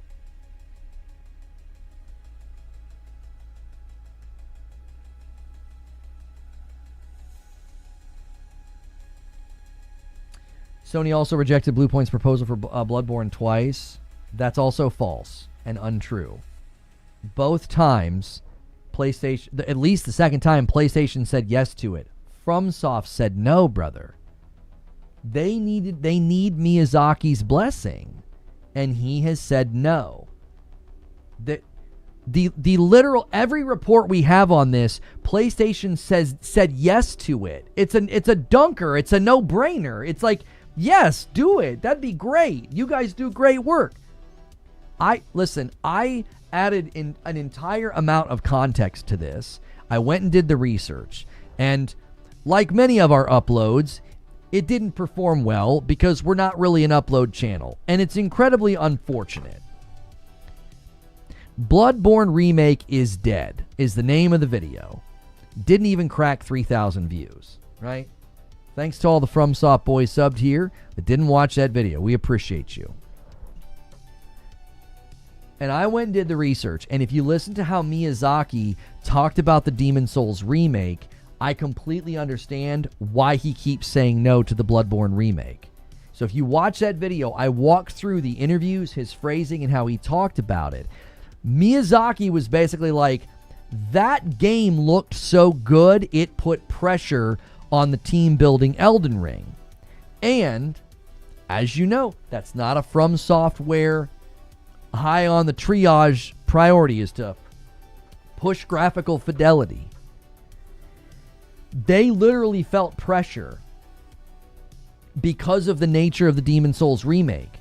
So there's an element when you read his comments, almost like, oh, wow, you guys made our game look so good that you're going to make us look bad when we bring something new to the market that doesn't look that good. What do you think's going to happen when you let that same team get their hands on Bloodborne? Because Bloodborne's got real strong art direction. Very recognizable. They make that piece of property look that good. Like as you get that visual lift that you got from the Demon's Souls remake, Miyazaki ain't having that. Nope. You're going to make anything we put out look bad. Also, Bloodborne's very near and dear to him. It's very special to him. I don't think he wants people saying this is the best version of Bloodborne. I think that would be to him, that would be disrespectful. It would be like, no, that's mine. That is so precious to me. You're not putting one in the market that then the public can say is way better than the original. There's also the Yoshida comments about Sony respecting Miyazaki and they're leaving the final call to him. Yeah, Yoshida has corroborated this claim that they will not push forward with anything with Bloodborne without Miyazaki's blessing. Miyazaki's not going to greenlight that. He's not going to greenlight that. He's not going to let you make a game that, his favorite, most beloved game, he's going to let you make it look better than his. He's not going to let you do that. The Demon's Souls remake was so good, it was like, he literally said in an interview, it put pressure on the team working on Elden Ring. Because it was like, we don't make our games look like that. How did they do that? It put pressure on the team. So he's butthurt? No one said that at all. It's his baby. It's special to him. You want to let somebody else tinker with it, fiddle with it, and then make it look very, very different? And then you're going to have people reviewing it and playing it and the gaming press saying, this is the best version of Bloodborne. And he's sitting there thinking, that's mine. That's my game. Listen. Artists get persnickety, man. They get very persnickety, and they have every right to. When you're the visionary behind something like that, you have every right to be protective of it. It's his. It's his thing that he made. This would be like Sony making a new Death Stranding and not consulting or checking with Kojima. That's selfish AF? How? It's his. You have no claim on it. You have no claim on it. Like, what? How many times have we seen a cult classic movie remade and it's like, it's an insult to the original? We're like, what is this? Trash. Like, imagine being Miyazaki and looking at Bloodborne and thinking like, I don't want you doing that. I don't want you making the game look so vastly different and so current gen that it ends up looking like, a completely different version of what I built, and then it's going to be praised, and then that's going to have him feeling a certain kind of way. You also have to understand, Asian culture, Japanese culture, a lot of their sort of philosophical beliefs, a lot of the ways that they sort of view, reality and business, there's a lot of honor and shame. There's the dichotomy of honor and shame. They won't do things that are shameful. They don't want to bring shame on their family. There's a lot of honor behind when they work on something, and they're diligent and they put everything they have into it. And for him to feel a lot of honor and pride about Bloodborne, letting someone else touch that, I 100% understand why he's protective of it. I 100% get it. It's you know what I mean? It's his. So, and again, unfortunately, I do not think it was like postured to him like, hey Miyazaki, if you don't let these guys build Bloodborne, we're going to shut them down. And he was like, kill them. Like, I don't think that's what was, that's how it was pitched. I think it's just a perpetual no. It's like, no, the work you guys did on Demon Souls, we don't want our entire portfolio combed over like that. We don't like it. I don't think they received that well. Like, I think they were charitable and kind about it in view of the public, but I think internally they were like, are you freaking kidding me? Elden Ring's not going to look like that. Demon Souls Remake changed so much in terms of design, fans hated it. Okay, if that's true, and I've heard people say that, how do you think people that originally worked on it felt? How do you think Miyazaki felt? Think about it. If fans of the game were split on it and some hated it and didn't like certain things that they did, obviously, I wouldn't be surprised at all if internally there was a bit of a mixed feeling from Miyazaki and others who originally worked on Demon Souls being like, what did they do to our game? That is very, very different from what we originally thought was going to happen. Like, I get it. I 100% get it. And again, the frustration point, again, to get back to the original point, I think Blue Point is evidence that PlayStation does not let studios go willy-nilly. They worked with them for a year to try to find something to work on. You know what I mean? They didn't want to just shut them down like, you get the frick out of here. They were like, listen, let's try to find something for you to work on. They gave them a year, and it was like, this isn't working. If you don't want to be a support studio, this is the end. You know? And they probably got decent severance packages instead of being a support studio. I wouldn't be surprised if a lot of them thought that was the better option. They're like, I'll take severance and go home. I don't want to be a freaking support studio. You think I want to be metaphorically chained to the desk? You're working on stuff that's not ours, helping people with stuff that's not ours? You know? They're a remake studio, so obviously there is some desire to work on things that aren't theirs, but I just think it's different when you're a support studio. Then you're doing like debugging and quality checking and stuff. That's not the same as doing a remake or your own stuff. There's a lot of misunderstanding or not considering how a Japanese company works. Yes, SIE is headquartered in Cali, but they have a lot of core leadership in Japan. Head of PlayStation is Japanese. Yeah, Hideaki Nishino is Japanese. Yeah. Did you change your stream? Going forward, I will have some fluctuations in my schedule, and sometimes I'll go live at noon instead of 9. The best thing for you to do is to get into the Discord, get yourself a membership, and you'll never be out of step with what's happening here. I don't have a great way of informing you guys on YouTube when that sort of thing is going to happen. You know what I mean? The best way for me to let you know is in the Discord, because we do Green Room at the end of the day. We do Green Room at the end of the day in the Discord, and I'll also alert you guys to be like, hey, heads up, you know, and then you can pop in the Discord and be like, hey, why isn't Lono live yet? And people will let you know what's going on. Oh, he had a thing with his kids at school, or oh, he had an appointment, or whatever. He's going late today. Is the Fallout 3 remaster still happening? No idea. There's literally no way to know. I don't know what's going to happen to any of these companies at this point. It's all up in the air.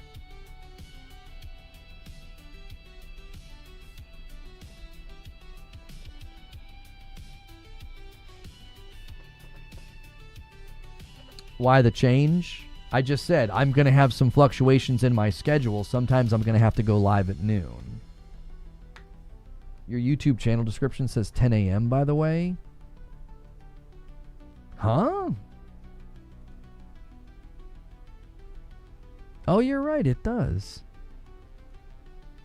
I will change that. Why does that description say 10? Oh, I know why. We changed that when we were doing morning coffee. If you guys remember, we did morning coffee at 9, and then we would go live at 10, and we just haven't gone back and updated that description. Thanks for bringing that to my attention. I completely forgot that we did that. That's super old. We had to stop doing morning coffee going into this year because going into this year we had to stop because it was destructive.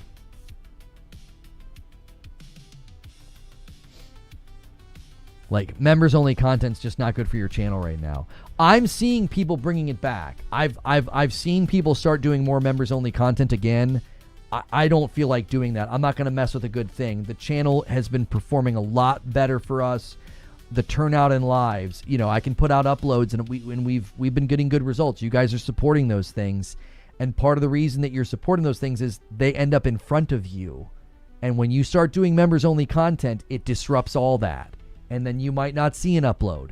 And then you might not see a live stream. And you're like, where's Lono? So for the time being, I don't want to change anything in that at all. I miss morning coffee as well. I do. Another great reason to be in the Discord, if something like that were to ever be brought back or happen, like we do with Green Room. Green Room happens at the end of the day, and it happens in the Discord. That's a great reason to be a member. $5 a month goes a long way. It gets you a lot of stuff. Access to the Discord is especially nice. Let me just check something here.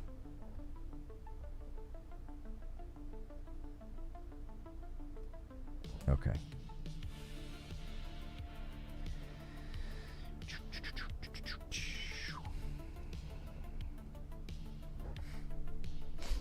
I do think I am going to call it, though. That's about 3.5 hours. We've been going for around 4, but with the later start, you know, we might not go the full 4 hours. So 3.5. You guys over there on Twitch, I am going to send you over to Snow. She stopped by a little earlier. She's always been so kind and so generous. She had a bunch of bad things happen recently, like just financial problems that were unfortunate, and then she was sick, and then her accounts got hacked and stuff. She got her Twitch account back. She got her stuff back. So I'm going to go ahead and do a raid on Twitch. If you guys want to come over to Twitch and join the raid, feel free, because I'm not going to be live on YouTube anyway. So if you want to head to Twitch, I'm going to initiate a raid. I'll send you guys over there.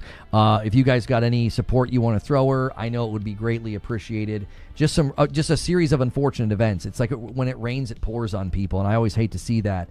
And so glad she got her accounts back. So if you guys like watching on Twitch and you want to throw some support to Snow, we're going to go ahead and raid her. I've known her for a long time, and she's always been so nice. And it's just unfortunate when those kind of things happen. When people's accounts get hacked, I always feel so bad for them. That's just terrible. So I'm going to initiate a raid over there. If you guys are watching on YouTube, you can head over there for that raid, and you can help us raid her and send more people over there. If you're not going to do that and you are a member or a sub in either place, head over to the Discord. We do the Green Room in the Discord, man. You get to keep talking to me. You get to be a part of what we're doing and planning and stuff. All right? So appreciate it. I appreciate it, Hex. Thank you. So you guys are the best. Head over there, do the raid, do the thing, hit all the things. On your way out on YouTube, make sure you hit the thumbs up. Make sure you guys didn't forget to hit thumbs up. Try to get me to 500 likes, all right? I will see you guys tomorrow at the normal time, all right?